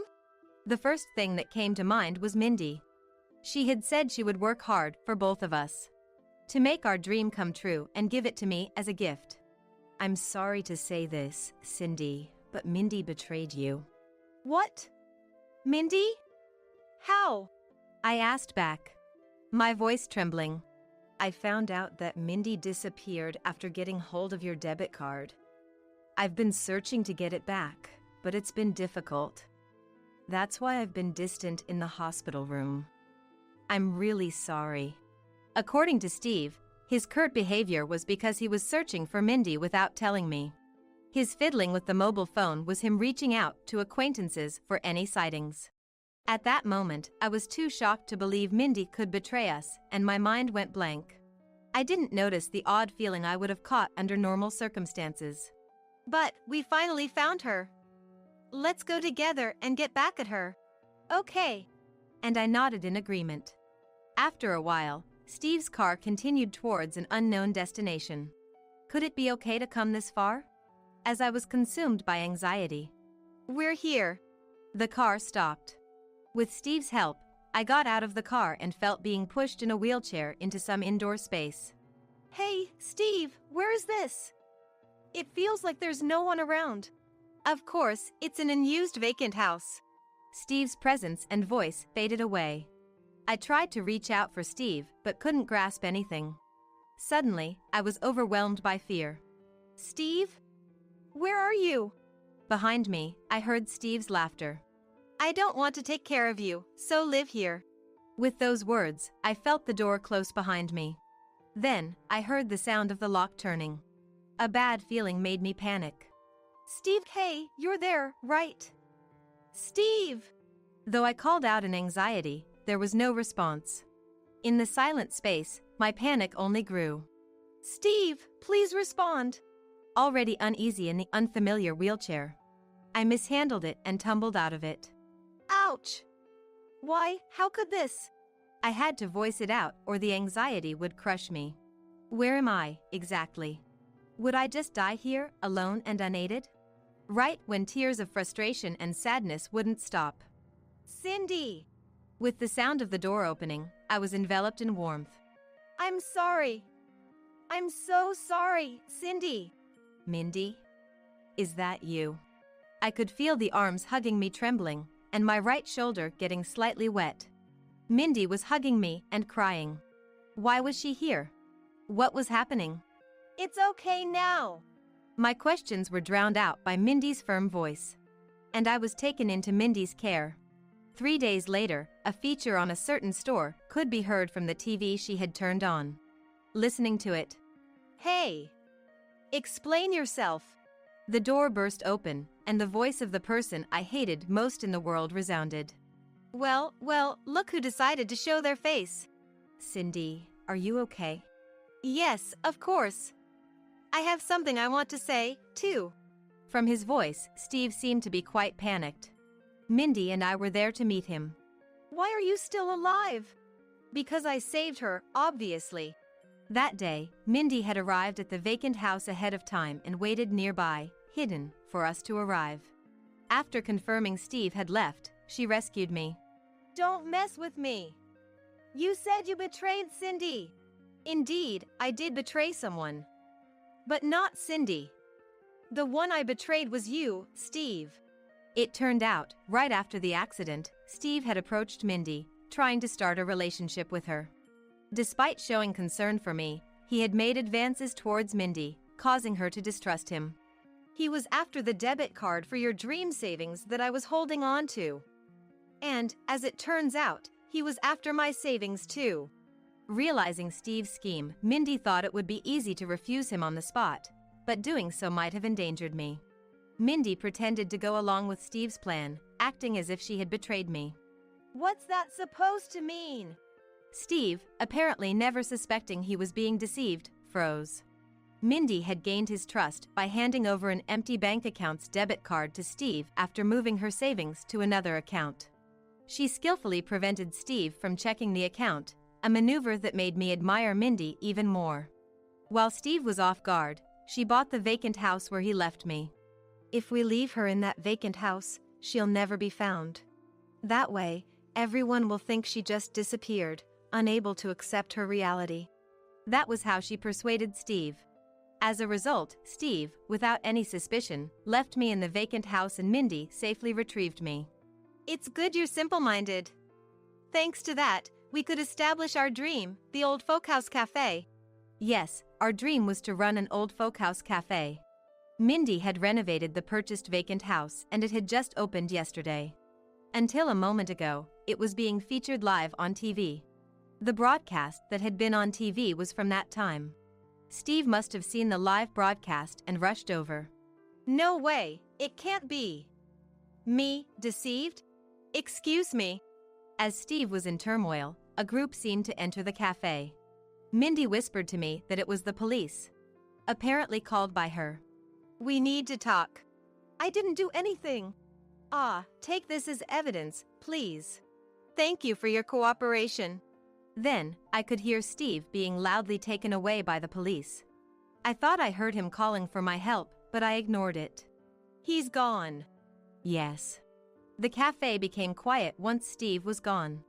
Cindy, what's wrong? I'm sorry, I couldn't help but start crying. We had finally managed to open the old folkhouse cafe of our dreams. We had worked so hard to create a space where everyone could relax. Yet, in this condition, I would only drag Mindy down, not just with management but in every aspect.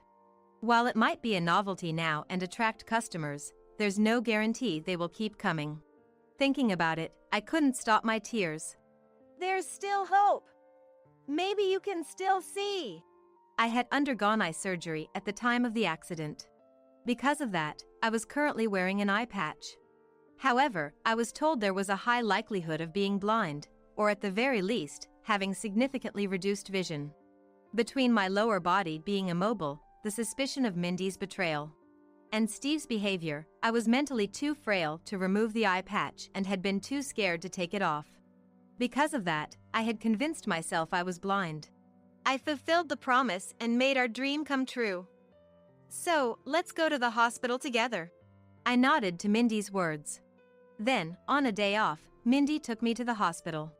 There, when the eye patch was removed, I could capture light. With glasses or such, we can adjust this. Mindy rejoiced as if it were her own victory. I couldn't see her face, but it made me think maybe I could try a little harder. After that, I divorced Steve. Thanks to Mindy's thorough investigation, the reason for Steve's tyrannical behavior was uncovered. He had been cheating on me with a younger colleague, who was also the very person who had hit me with her car. Both of them were arrested for their respective crimes and ordered to pay me a large sum in compensation. How dare he make my best friend suffer? I'll never forgive you. Mindy, calm down. There's nothing but hell waiting for him now. No need for you to intervene. During a TV interview, I accidentally let slip the reason I ended up in this state, including the part about being abandoned by Steve. Naturally, Steve was fired. After his release, nothing but miserable days awaited him. On my part, things were looking up. The compensation allowed me to buy good glasses. With my vision partially restored, my motivation soared. I'm still in a wheelchair, but what I can do has significantly increased. All the handicrafts in our shop are made by me, and I keep adding to them even as I handle the administrative work. The handicrafts have been well received by customers, contributing to the shop's profits. Just when I had almost forgotten about Steve's existence, as the shop was thriving. Cindy, I'm truly sorry. Steve showed up at the shop before opening time. He came to apologize deeply, but we ignored him and continued with our opening preparations. Hey, you. Me? Aren't you the guy who abandoned his wife? What do you want now? Aren't you ashamed to show your face here? A customer glared at Steve, who then left.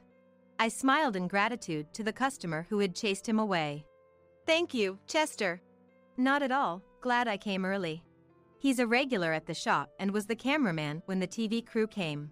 Since the broadcast, he's continued to visit as a customer. Today, I'll also be making drinks. Please do order some. Really? I'm looking forward to it. You two are so transparent. Mindy chuckled, sensing something. I was genuinely grateful I decided to go through with the interview that day. Now, we need to make sure he never shows up here again. I know a good lawyer. Thank you. Please, I'd appreciate that. There's no time to waste on such a man anymore. I need to keep working hard for the customers who visit us. I quickly forgot about Steve and immersed myself in work. Watched over kindly by both of them. Sometime later. Is there something good happening? You seem very happy. Yes, actually, I received a letter the other day. The letter mentioned that there are people who are encouraged by seeing me work. That made me so happy, I couldn't help but beam. When you smile like that, you're truly beautiful. I like you, Cindy, just the way you are. If it's okay with you, I'd like to date you. I was taken aback by his confession. To be honest, I was attracted to him too, so I was happy. But there was my condition to consider. After I explained my situation, he said he didn't mind. However, I wanted some time to think it over, so we left it at that for the moment. I just want you to be happy. That's easy to say, but... Just make sure you won't have any regrets. Yes, thank you. Things have been going very well for me. In stark contrast, Steve ended up in debt. He managed to find a job, but it was low-paying and he was overworked, unlike before. Moreover, it seems he's being hounded by the family of his affair partner. I wondered why the family would do that, but... You got our daughter involved. You need to take responsibility. Was their reasoning. Well, I'll just cheer him on from afar. It's his own doing, so I'd be troubled if he relied on me. Thanks to the lawyer working diligently, Steve couldn't reach out to me for help and seems to be suffering quite a bit. It's his own fault, Mindy muttered after seeing the results of the investigation. I agreed with her. Later, I remarried Chester. I chose to respond to his feelings, who accepted me for who I am. Mindy blessed our union, but it seems she has found someone good for herself too. Mindy could only afford to buy the vacant house, but with his help, she managed to renovate it into the old folk house cafe. They had been in a mutual but unspoken love for a while, hesitant because of the age difference. Hearing about us pushed them to decide on marriage.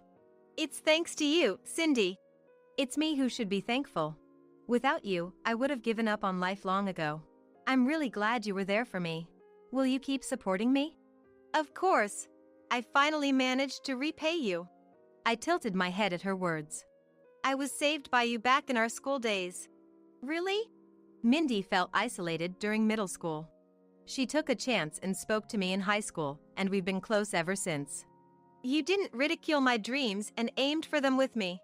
That's why I could keep going. Hearing this, I was on the verge of tears. I decided to cherish this bond moving forward. First, take this $20 and go to the hospital, because I promised Mom I'd do something for her first. My husband said, pulling out the bill and handing it to me. I was completely taken aback by this unexpected turn of events and could only stand there dumbfounded, watching him drive away.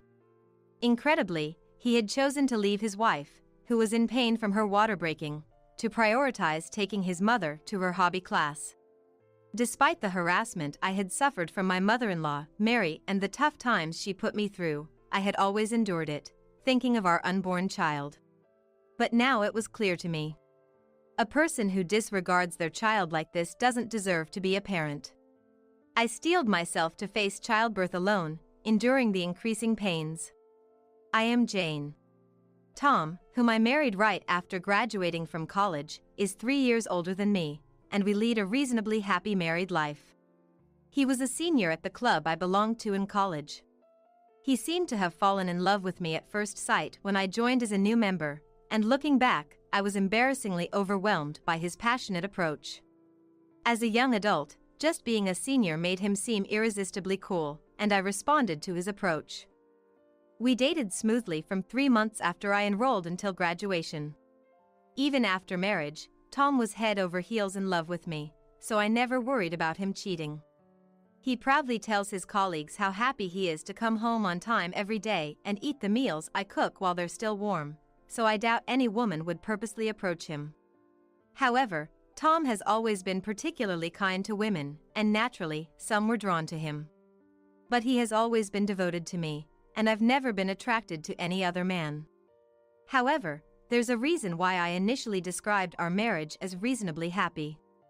That reason is my mother-in-law, Mary. I thought mother-in-law problems were a thing of the past, but Mary frowned the moment she saw me. "What's with your hair? Looks like you dumped paint on it.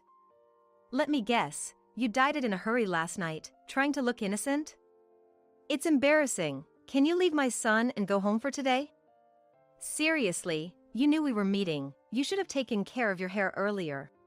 When I first visited Tom's family before we got married, Mary said this, and I, still young, turned pale with fear.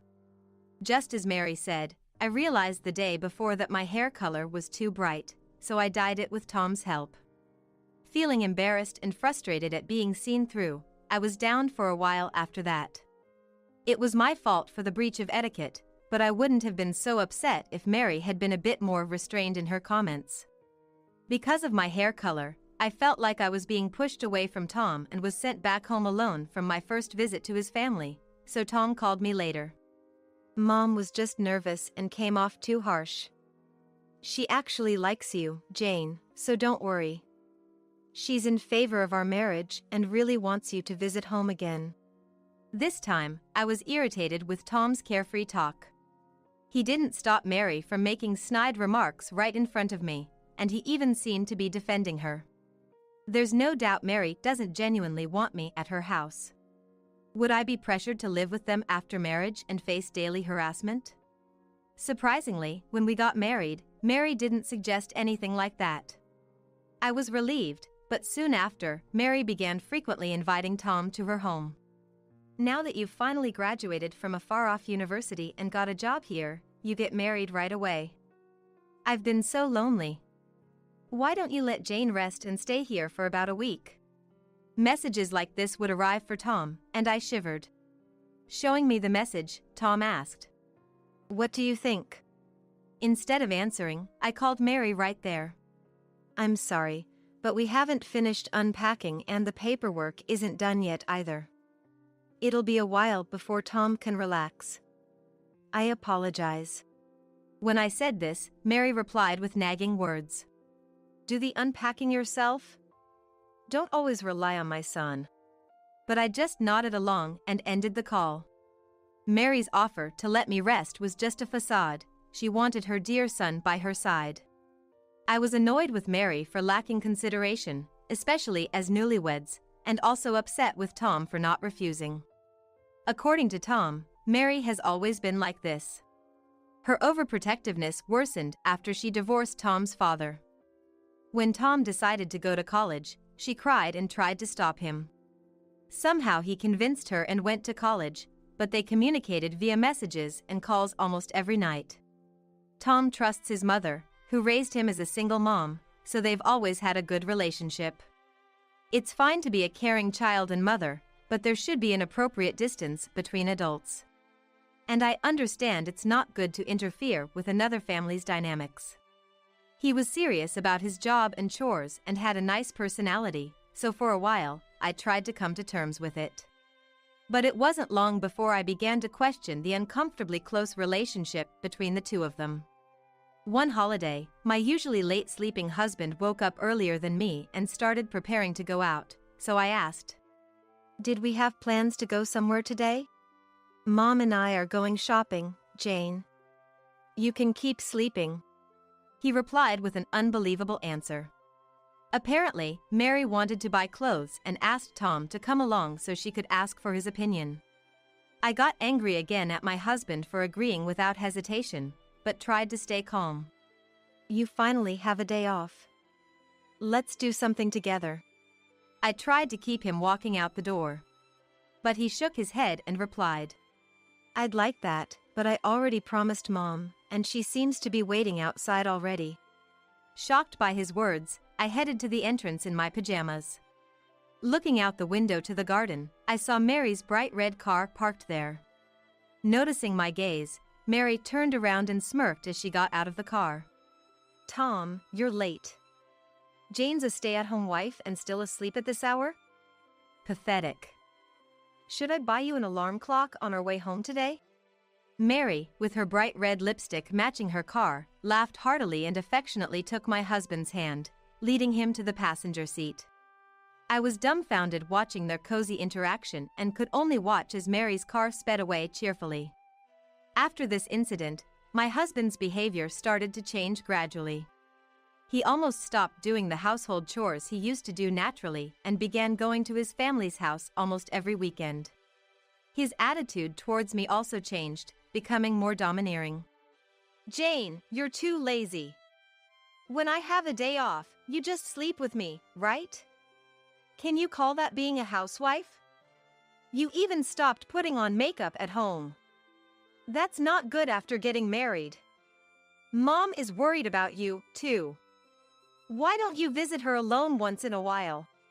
I don't know what Mary has been saying about me, but my husband agreeing with her is absurd. He never mentioned anything about naps or makeup during our courtship. But as my husband says, maybe Mary really is concerned about my behavior.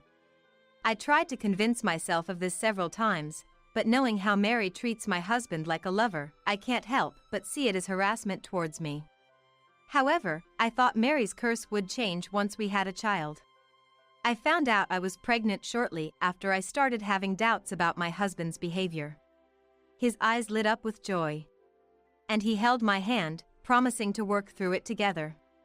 But Mary's harassment got worse after this, indirectly forcing my husband to leave me alone for trivial reasons like shopping, hospital visits, or cleaning her house.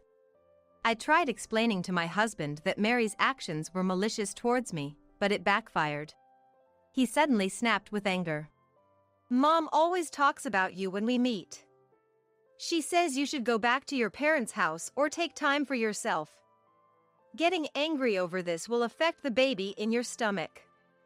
You should appreciate Mom's concern." He started leaving me alone more often. As morning sickness worsened, I told him I was anxious being alone and wanted him to be with me as much as possible. But to my cry for help, his reply was unbelievable. "Even if I'm around, there's nothing I can do for you. Mom said she wanted to be alone all the time during her pregnancy and didn't even want to see Dad." He wouldn't listen to me. And feeling physically and emotionally unstable, I resolved to fight alone. Then, one day while shopping for baby items with my husband, we bumped into one of his colleagues. "Tom, I hear you're actively attending parenting classes. Your home library is full of parenting books, right? Today, too, accompanying your wife for shopping, you're going to be a great dad. Can't wait for your child to be born." I was so shocked that I blurted out. "What?" Tom quickly interjected, laughing. "Stop it, man." Turns out, he's been pretending to be a devoted new father at work, making up stories. I kept quiet to avoid a scene with the colleague, but inside, I was seething with anger. He continued to prioritize Mary, and occasionally, when I ran into his colleagues, they'd envy me. Jane, you found the ideal husband. These incidents gradually made me start distrusting my husband's words and actions. I can't say for sure if the stress caused it, but one weekend, while I was making lunch, I noticed my pants were wet. A certain thought crossed my mind, so I rushed to the bathroom. And sure enough, I realized my water had broken. I headed to the bedroom where my husband was still sleeping and yelled to get the car ready right away. My husband, groggy at first, quickly helped me walk by supporting me under my arm when he learned my water had broken. The nurses had repeatedly told me to come to the hospital immediately if my water broke. There might be urgent danger, so my husband was also somewhat panicked. In the midst of labor pains, we finally managed to get into the car and started driving when my husband's mobile phone rang. Unable to answer while driving, I peeked at the screen amidst my pain. When I saw Mary's name, I intuitively had a bad feeling. I glared at the screen for a while, but the ringing continued the entire time. Thinking it would be quicker to explain the situation, I reluctantly answered the phone. Tom, where are you? It's Wednesday, it's the day for my craft class? Did you forget? Mary's voice, never used when talking to me, sent chills down my spine, but I explained to her. Mary, actually, my water just broke, and I'm on my way to the hospital with Tom. As soon as I spoke, Mary's tone changed dramatically, and she started yelling at me. That's your own problem. I don't care. How dare you use your resting husband as a taxi? Put Tom on the phone. Today is the fixed day for my craft class. I had the appointment first. Stunned, I couldn't believe Mary was saying such things, not even concerned about her grandchild. I remained silent, but Mary's shrill voice continued. Sorry, Jane, my husband muttered. For a moment, I thought he was apologizing for Mary's outburst. But then, I realized he had walked around to the back seat where I was lying and was opening the door. Confused and in pain, I was speechless. Then my husband said something unbelievable. I had promised to drive Mom, so can you take a taxi or ambulance from here?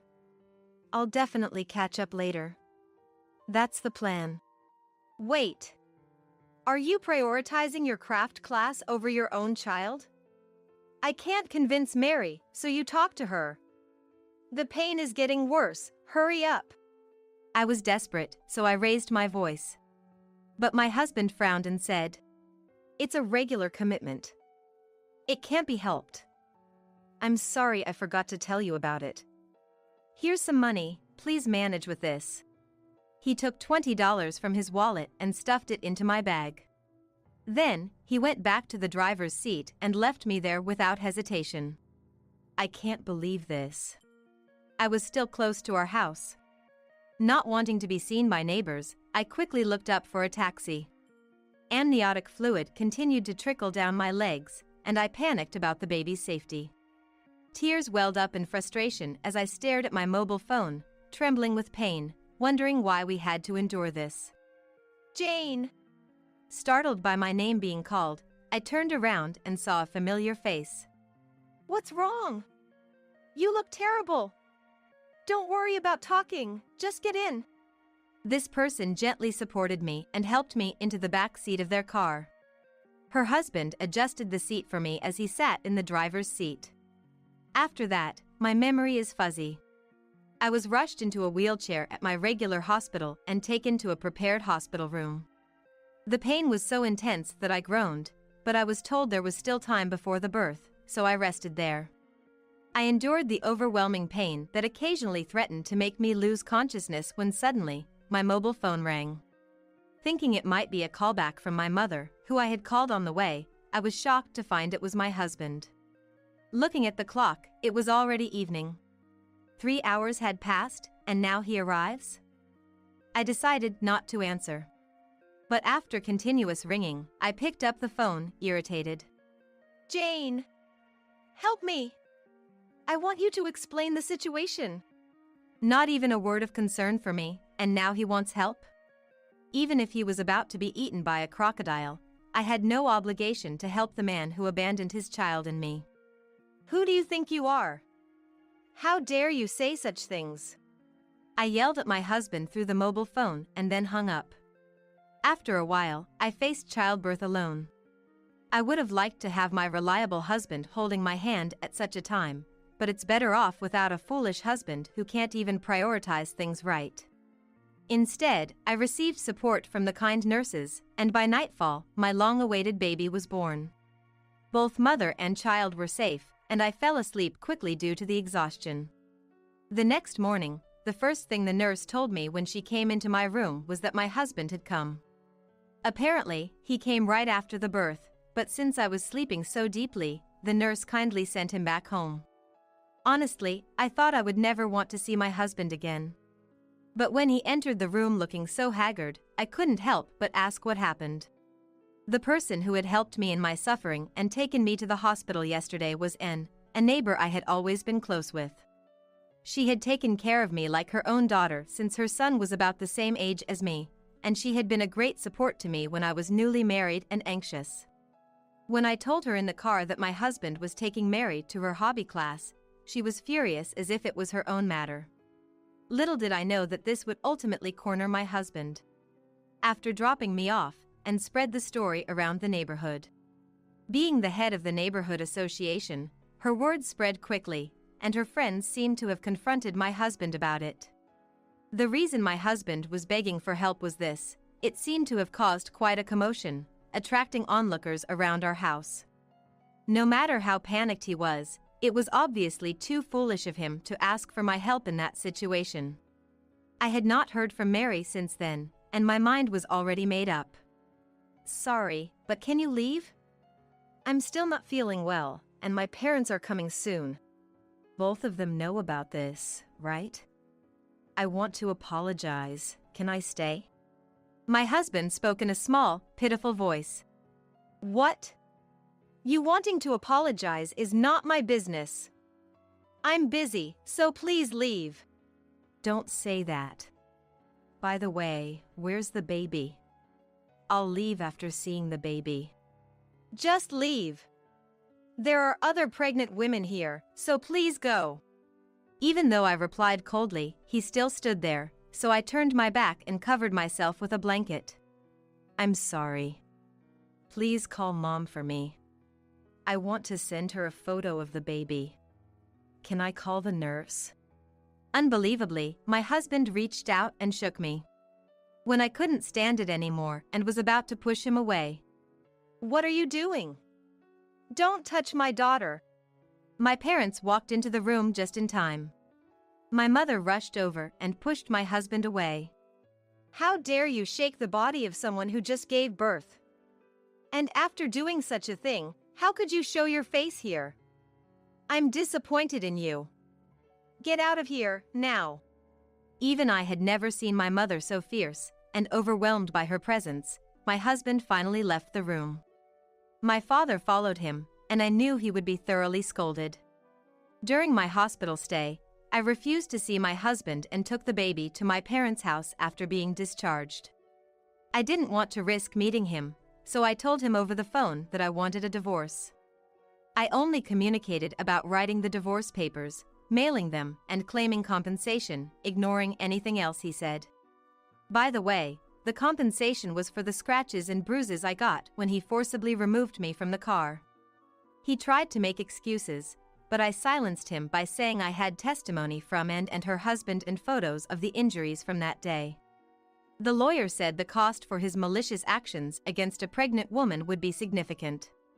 While I was busy with the baby, Mary showed up at my parents' house once. The rumors spread by and didn't seem to fade, and the neighbors' gazes were cold. She blamed it all on me for not respecting our family, but my father handled everything. Both of them were scolded by my father, and I thought it would have been better if we had done this from the beginning. But to that my father said, "The head of the household doesn't easily come to the forefront." He was oddly showing off. When I got used to childcare, I invited Anne to my parents' house and introduced her to them. Being of the same age, she quickly became friends with my mother, and we agreed to keep in touch. and then told me about my ex-husband, which she heard from a friend who worked part-time at his company. Her friend, who loves gossip like Anne, seemed to have spread the story about my ex-husband to others at some point. The story spread quickly again, and his reputation plummeted. He had pretended to be a devoted new dad, and the disparity was so great that his bosses and colleagues looked at him with disdain, leading him to resign in disgrace. Becoming unemployed with no qualifications just before turning 30, my ex-husband lived in fear of the neighbors' gazes, relying on Mary's pension and savings. Years later, I almost forgot he existed, but then he called again. Where are you? I'm in front of your parents' house right now, but the nameplate is different, isn't it?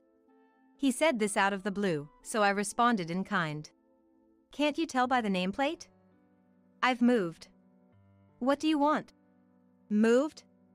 You're living it up with the compensation I gave you. Come back right now, let's start over. Mom wants to see you too. What you're saying makes no sense. Why would I go back to you?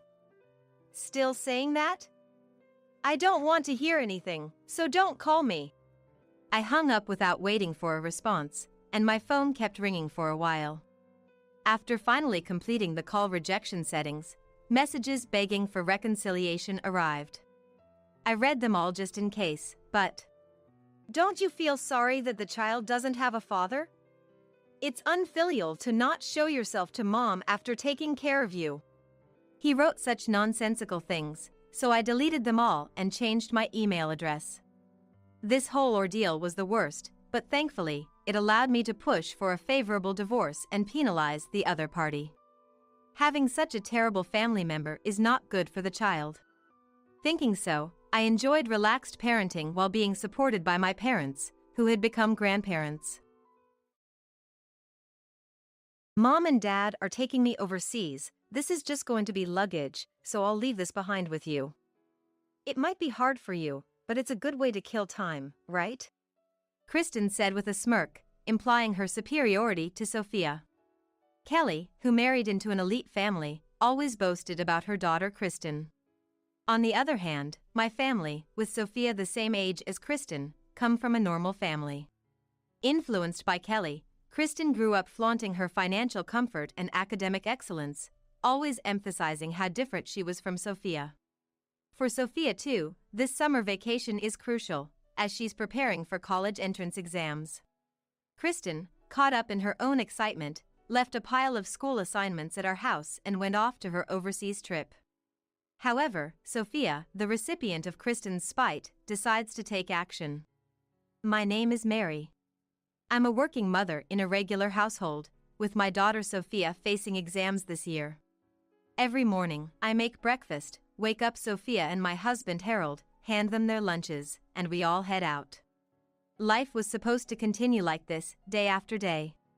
But it quickly changed. Now, my life is filled with struggles. It's because of my sister-in-law Kelly, married to Adam, who works in a globally expanding company. Kelly, who married a rich, and her daughter Kristen, have become a source of stress. Sophia and Kristen, being the same age, were inseparable like twins during their childhood. Living not far from each other's homes, family gatherings, especially during long vacations, meant they were always together. But as Kristen started attending various classes and tutoring, their playtime significantly reduced. Gradually, we lost touch with Kelly's family, and by the time we met again, Kristen, maintaining top grades at a prestigious private school, had become Kelly's pride. In Adam's absence due to frequent business trips, Kelly enjoyed her life as an elegant housewife. With Kristen, nearly guaranteed a scholarship through school recommendations due to her grades, you could say their whole family was sailing smoothly. However, for Kelly and Kristen, with too much time on their hands, our family working parents and Sophia studying hard for general exams became an easy target for mockery. When did Kelly's assertive personality twist into something unpleasant? Her straightforward and cool attitude was lost, replaced with sending us unpleasant, boastful messages. It wouldn't matter if I was the only target. But on weekends, they started visiting, ostensibly to play with us. Bringing expensive confectionery as a pretext, clearly to disturb us, especially Sophia. We bought this cake, so let's have tea. Sophia should come and join us. Kristen, go call her, Kelly said, summoning Sophia without my permission. Of course, Sophia was studying. Soon, Sophia came down to the living room, looking displeased. Kristen, with a somewhat mean smile, nudges her. People taking general exams have to cram a lot, right? Must be tough. But since your cousin's here to play, you should entertain her. Well, you don't need to study, but Unlike the provocative Kristen, Sophia is shy and can't stand up for herself. All I can do is try to end the tea party quickly. I swiftly prepared the tea and hastened them to finish the cake. Meanwhile, Kelly keeps bragging about how brilliant Kristen is and how hard she works at her extracurriculars. Isn't it odd? You're a mother and you hardly ever boast about Sophia. Kelly suddenly said so out of nowhere. But the reason I don't retort with boastful stories is that Sophia has asked me not to. Sophia possesses many virtues that neither I nor Harold have. I always want to counter. But Sophia seems to think there's no need to let Kelly and the rest know. I tolerate and respect Sophia's wishes, responding nonchalantly. Mom always bragged more about you than me, right? It's the same thing. Kelly, looking satisfied, laughed it off. Yeah, that's right. This way everything ends as if nothing happened. Yes, our parents also favored Kelly over me, always showing more enthusiasm and expectation for her. They sided with Kelly, who married the elite Adam, all the time. I could tolerate that, but what really got to me was how they constantly compared the grandchildren, always praising Kristen. I was utterly fed up with our parents' attitude. Despite feeling a strong irritation inside, I had to endure it for Sophia's sake, day after day. Then, the children's summer vacation arrived. But with it came turmoil. Kelly's family was preparing for a month-long trip abroad. Since they seemed to be unconcerned with academic studies, we had been hearing about their proud travel plans every week. We thought about taking a trip ourselves, but Sophia was determined. Without Kristen around, I'll be able to study in peace. So, we dropped our plans. However, just before their departure, Kelly's family showed up at our house with a pile of assignments. Kelly, what is all this? Summer homework, of course. I faced them, feeling a mix of surprise and bewilderment. The massive amount of assignments, covering our table, was obviously from Kristen's school. We're leaving soon, right? These would just be extra luggage, and Kristen doesn't have time for such tedious stuff, so we thought we'd leave it to Sophia. Yeah, it might be a bit tough for you, but give it your best shot. Sophia and I were both stunned. Kelly and her family wore smug smiles. They didn't even try to hide their condescending looks. But did they realize how absurd their words were? I have my own assignments, and summer courses too. For a student facing exams, there's no time to waste on trivial things. Sophia's dream school is highly competitive. She couldn't possibly spare time for Kristen's work on top of her own studies and summer courses. Sophia tried to speak up, but Kelly cut her off. It's Sophia's last summer in high school too, so I originally said no to this plan, you know. But you guys aren't going anywhere, right? Unlike our Adam, traveling must be hard for you guys. Kristen joined in with a spiteful look at Sophia. My school's on high level, so I'm not sure if Sophia can handle it, but it's a good study opportunity, right? After their carefree remarks, they left the blank assignments and departed for their trip. Adam probably didn't know about this. He's been away for work, leaving before the summer break. Without the fair and serious Adam around, they brazenly dumped this on us. I tried talking to our parents about Kelly's outrageous behavior, but they still sided with her, making me furious. You need to study anyways, so just do it. Kristen is giving you this chance, which makes her the better child. Sophia's not trying hard enough. Instead of complaining, why doesn't she just study quietly? My mom said so selfishly. With Dad always agreeing with her, I realized I couldn't expect anything from our parents. Dejected, I gave up on consulting them. Sophia not getting a recommendation was largely due to her reserved nature.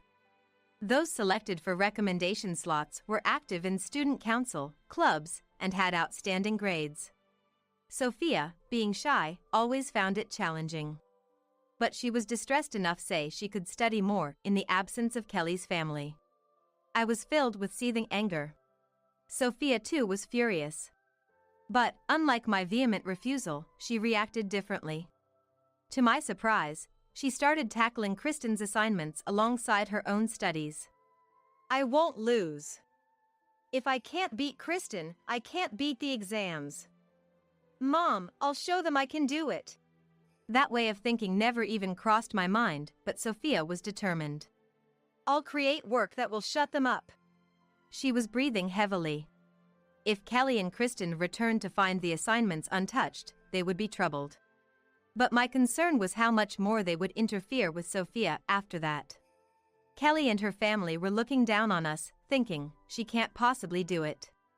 Well, then, we just had to surpass their expectations. Next time we're asked for something, we can just say, we're going to refuse, since we already completed that massive load of summer homework. Impressed by Sophia's positive attitude, I changed my mindset. No longer just enduring, but ready to fight back boldly, that was the only way to win against Kelly and her family. I confessed everything to Harold and persuaded him to join us as a family in tackling the tasks. Sophia and I were more than ready, but Harold, preferring to think it over, called it a day. However, within 2 days, Harold came up with a summer vacation schedule to get through the assignments. He planned not only the homework but also divided household chores among the 3 of us, set days to check progress, and even ensured Sophia had time for her own studies. He thought of everything, including breaks from the study-heavy routine. We were amazed at the precision of his hastily made plan. Dad, you're actually amazing? Sophia asked innocently. Harold, with a bashful smile, replied, "It's what I do every day at work."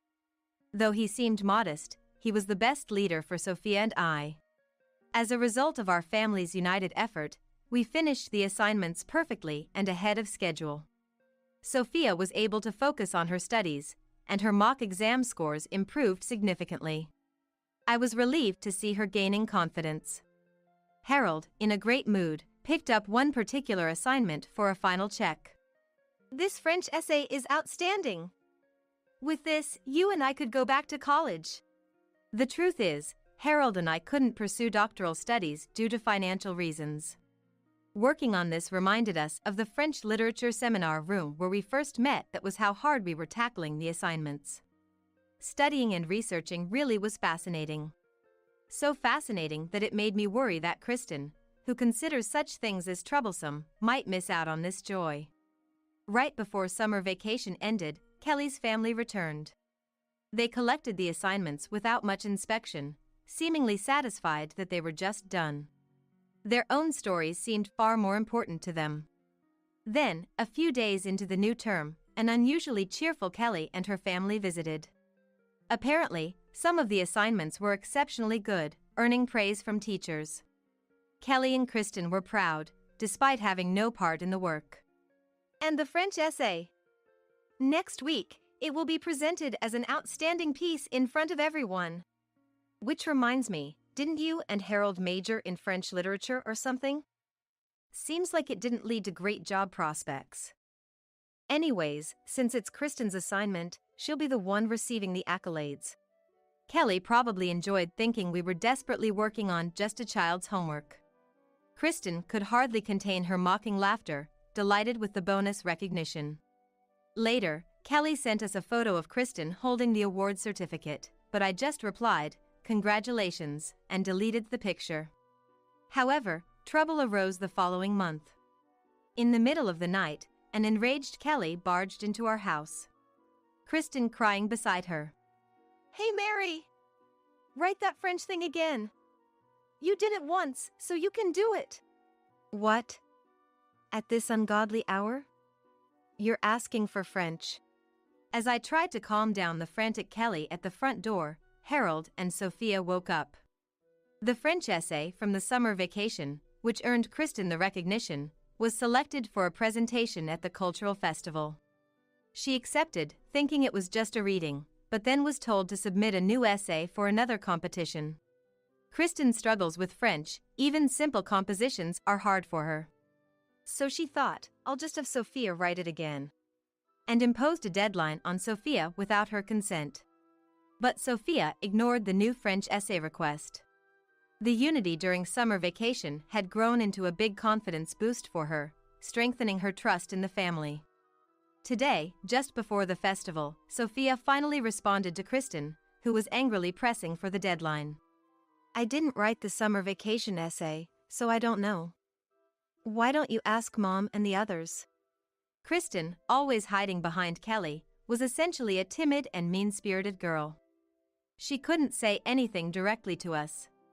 Sophia was unusually cold to her, and in a panic, she thought of consulting Kelly, but unfortunately, she was out at a mom friend's party and didn't get home until very late at night. When Kelly got home, Kristen was waiting and crying, confessing about the essay. Kelly, who had no intention of going to the cultural festival, calling it child's play, was therefore uninformed and shocked. Without caring that it was midnight, she rushed over to our house in a panic. So, it's about that French essay. Make a new one, please. Poor Kristen, she's been deceived by Sophia. It seemed that was the situation. Honestly, I was surprised at Kelly's audacity to leave such a big problem entirely up to us. Sophia, watching Kelly and the others screaming at the front door, remained cool and unimpressed. Anyway, we no longer had a reason to write a new essay. I recommended admitting honestly that she couldn't write. I can't let her do something so pathetic, Kelly retorted. But our family firmly continued to refuse. We've done our duty with the summer assignments. We won't do anything more. Enough is enough, or we'll call the police, or Adam, before that. With Harold's words, Kelly suddenly fell silent and took Kristen home with her. A few hours later, our home phone rang. It was our displeased mom back home. Apparently, Kelly had gone crying to her parents right after. You should write Kristen's essay, Mom said. But maybe because she was woken up at an unreasonable hour, Mom was complaining differently than usual, not taking Kelly's side. Seriously, both Kelly and Kristen are the worst. Kelly is always angry, and Kristen is always just tagging along. Calling in the middle of the night without even considering the inconvenience of others. The phone call continued with complaints about Kelly. Mom might be a victim in her own way, but she just seemed to be looking down on Kelly. I quickly refused to help with the essay. We no longer wanted to be involved with them. Later, they somehow managed to finish the French essay using a translation app. Naturally, the quality was miles apart from the summer assignment. The teachers were in an uproar over the poor quality. There were even suggestions that the award-winning assignment might have been plagiarized, and Kristen was questioned. That essay you submitted for the festival, I've never seen such poor quality.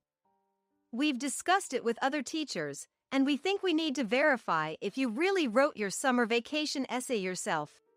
I did it, teacher. I really did. I didn't plagiarize, I swear. If that's true, there's no way your essay would be this poorly written. The simple grammar and spelling mistakes are glaring. It's as if it was hastily written in a panic to meet the deadline. For a high school student, anyway, you'll have to explain properly. After being repeatedly questioned by the teacher without her mother's protection, Kristen finally confessed to having someone else do all her assignments. As a result, her grades were reassessed. The presentation at the cultural festival was, of course, cancelled, and she was given a suspension, with more assignments than those from the summer vacation. Her internal grades were significantly reduced. The details of the assignment commission were also recorded in her report, and it seemed the incident was over. But that was not the end.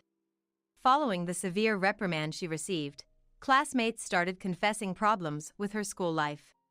Turns out, Kristen had been targeting poor or timid kids, throwing money at them to forcefully do her assignments. It was revealed that those who couldn't resist because of poverty or those humiliated and laughed at when called out by Kristen's group brought the issue to light. The school tried to settle the matter quietly. To clarify the situation, Kristen underwent several interviews and investigations. This was no mere issue for a report card. The incident led to the cancellation of Kristen's designated school recommendation. Since the second-ranking student took her place, Kristen was forced to take general entrance exams, but she had long lost any time to study at school. The season quickly turned to exam season, and, as a result of her lack of study, she failed everything. On the other hand, since Kelly and her family hardly visited our house after the cultural festival, Sophia, who had diligently studied, got into a university. Her efforts paid off, and she got into the national university she wanted. Our house was wrapped in a celebratory mood, and I made a lavish dinner to celebrate. Kelly, without changing her heart, forced Kristen into a gap year, fearing they would be seen as a family that couldn't send their daughter to college. Kristen, maybe due to her pride, started studying at home but made no progress.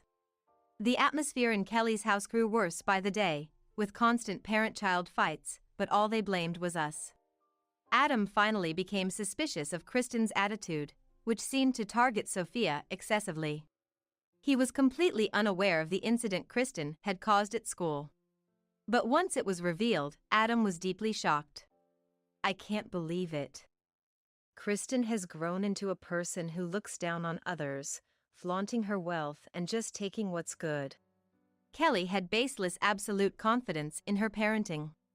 Adam trusted her, but it was Kristen who had caused an incident involving the school and several classmates. Desperate, he tried to convince them to at least apologize to our family, but their pride got in the way, and they refused. They wouldn't bow their heads, and instead, kept trying to put the blame on us. Adam, hearing bad things about us every day, came to despise his wife and child from the bottom of his heart and eventually decided to divorce. Kelly and Kristen, kicked out of their luxurious house, decided to return to their parents' home. Kelly thought they would be welcomed since they brought cute Kristen, but things didn't go as she planned. Our parents, who always supported her, started treating Kristen almost like a jinx because of the multiple problems she caused. And their attitude changed drastically. They had always been harsh on Sophia but now turned to her with kind voices, desperately trying to please her. They even tried to send her expensive gifts. This confused both me and Sophia. "For your successful admission, how about we buy you a luxury brand bag? You've worked so hard, you deserve all the luxury." "Yeah, unlike Kristen, it's okay if it's a bit expensive, tell your grandpa what you want." Their parents praised Sophia and disparaged Kristen. Sophia had long lost her affection for her grandparents and wouldn't be appeased with a brand bag. Neither me nor Sophia wanted to get back at Kelly and her family for what they had done. We didn't want to look down on them, so we refused the gift even if it was for celebration. Why were our parents trying to please us? It seemed to be related to Kelly and her family coming back. "Kelly's back, right? We want you to help her. For the family. You know, we're getting old, and there are household chores." My mother hesitated on purpose. They couldn't handle Kelly and her family, so they were calling us to take care of them. But we had long lost any desire to see Kelly and her family's faces. Not just me, but my whole family refused and didn't step into my parents' house. Moreover, we had no intention of visiting them anymore. To my parents who were desperately trying to please us at our front door, Sophia smiled back and said, "We're moving. We're not coming back to this town, so take care of Kristen and her family. I have university, so please don't bother us anymore. Goodbye." What? Our parents could only stand there with mouths agape. Yes, we had decided to move altogether after that summer vacation, regardless of the exam results. And so, we cut ties with my parents and Kelly's family and headed to a new town. The ones left behind are reportedly fighting every day at my parents' house. Since the divorce with Adam was finalized, their living standards plummeted, and Kelly, with no face to show to her mom friends, became increasingly reclusive. Without jobs, the mother and the daughter blamed each other in a nasty fight, causing uproar with my parents almost every day. As for us, we are expanding our social circle smoothly at the new place. Sophia studies seriously at the university, immersing herself in seminar research. She has made new friends in addition to her high school ones and looks happy going to the university every day. It was a year of mostly studying, but now Sophia has grown enough to balance both study and play. I hope she goes out more from now on. Although the moving expenses were a bit of a burden, we have enough savings for her to choose her favorite path. The unreasonable task of the summer vacation assignment was an absurd incident, but someday we'll be able to laugh about it, saying, "Remember when that happened?" By then, we'll remember not the malicious faces of Kelly and her family, but the unity and effort of our own family.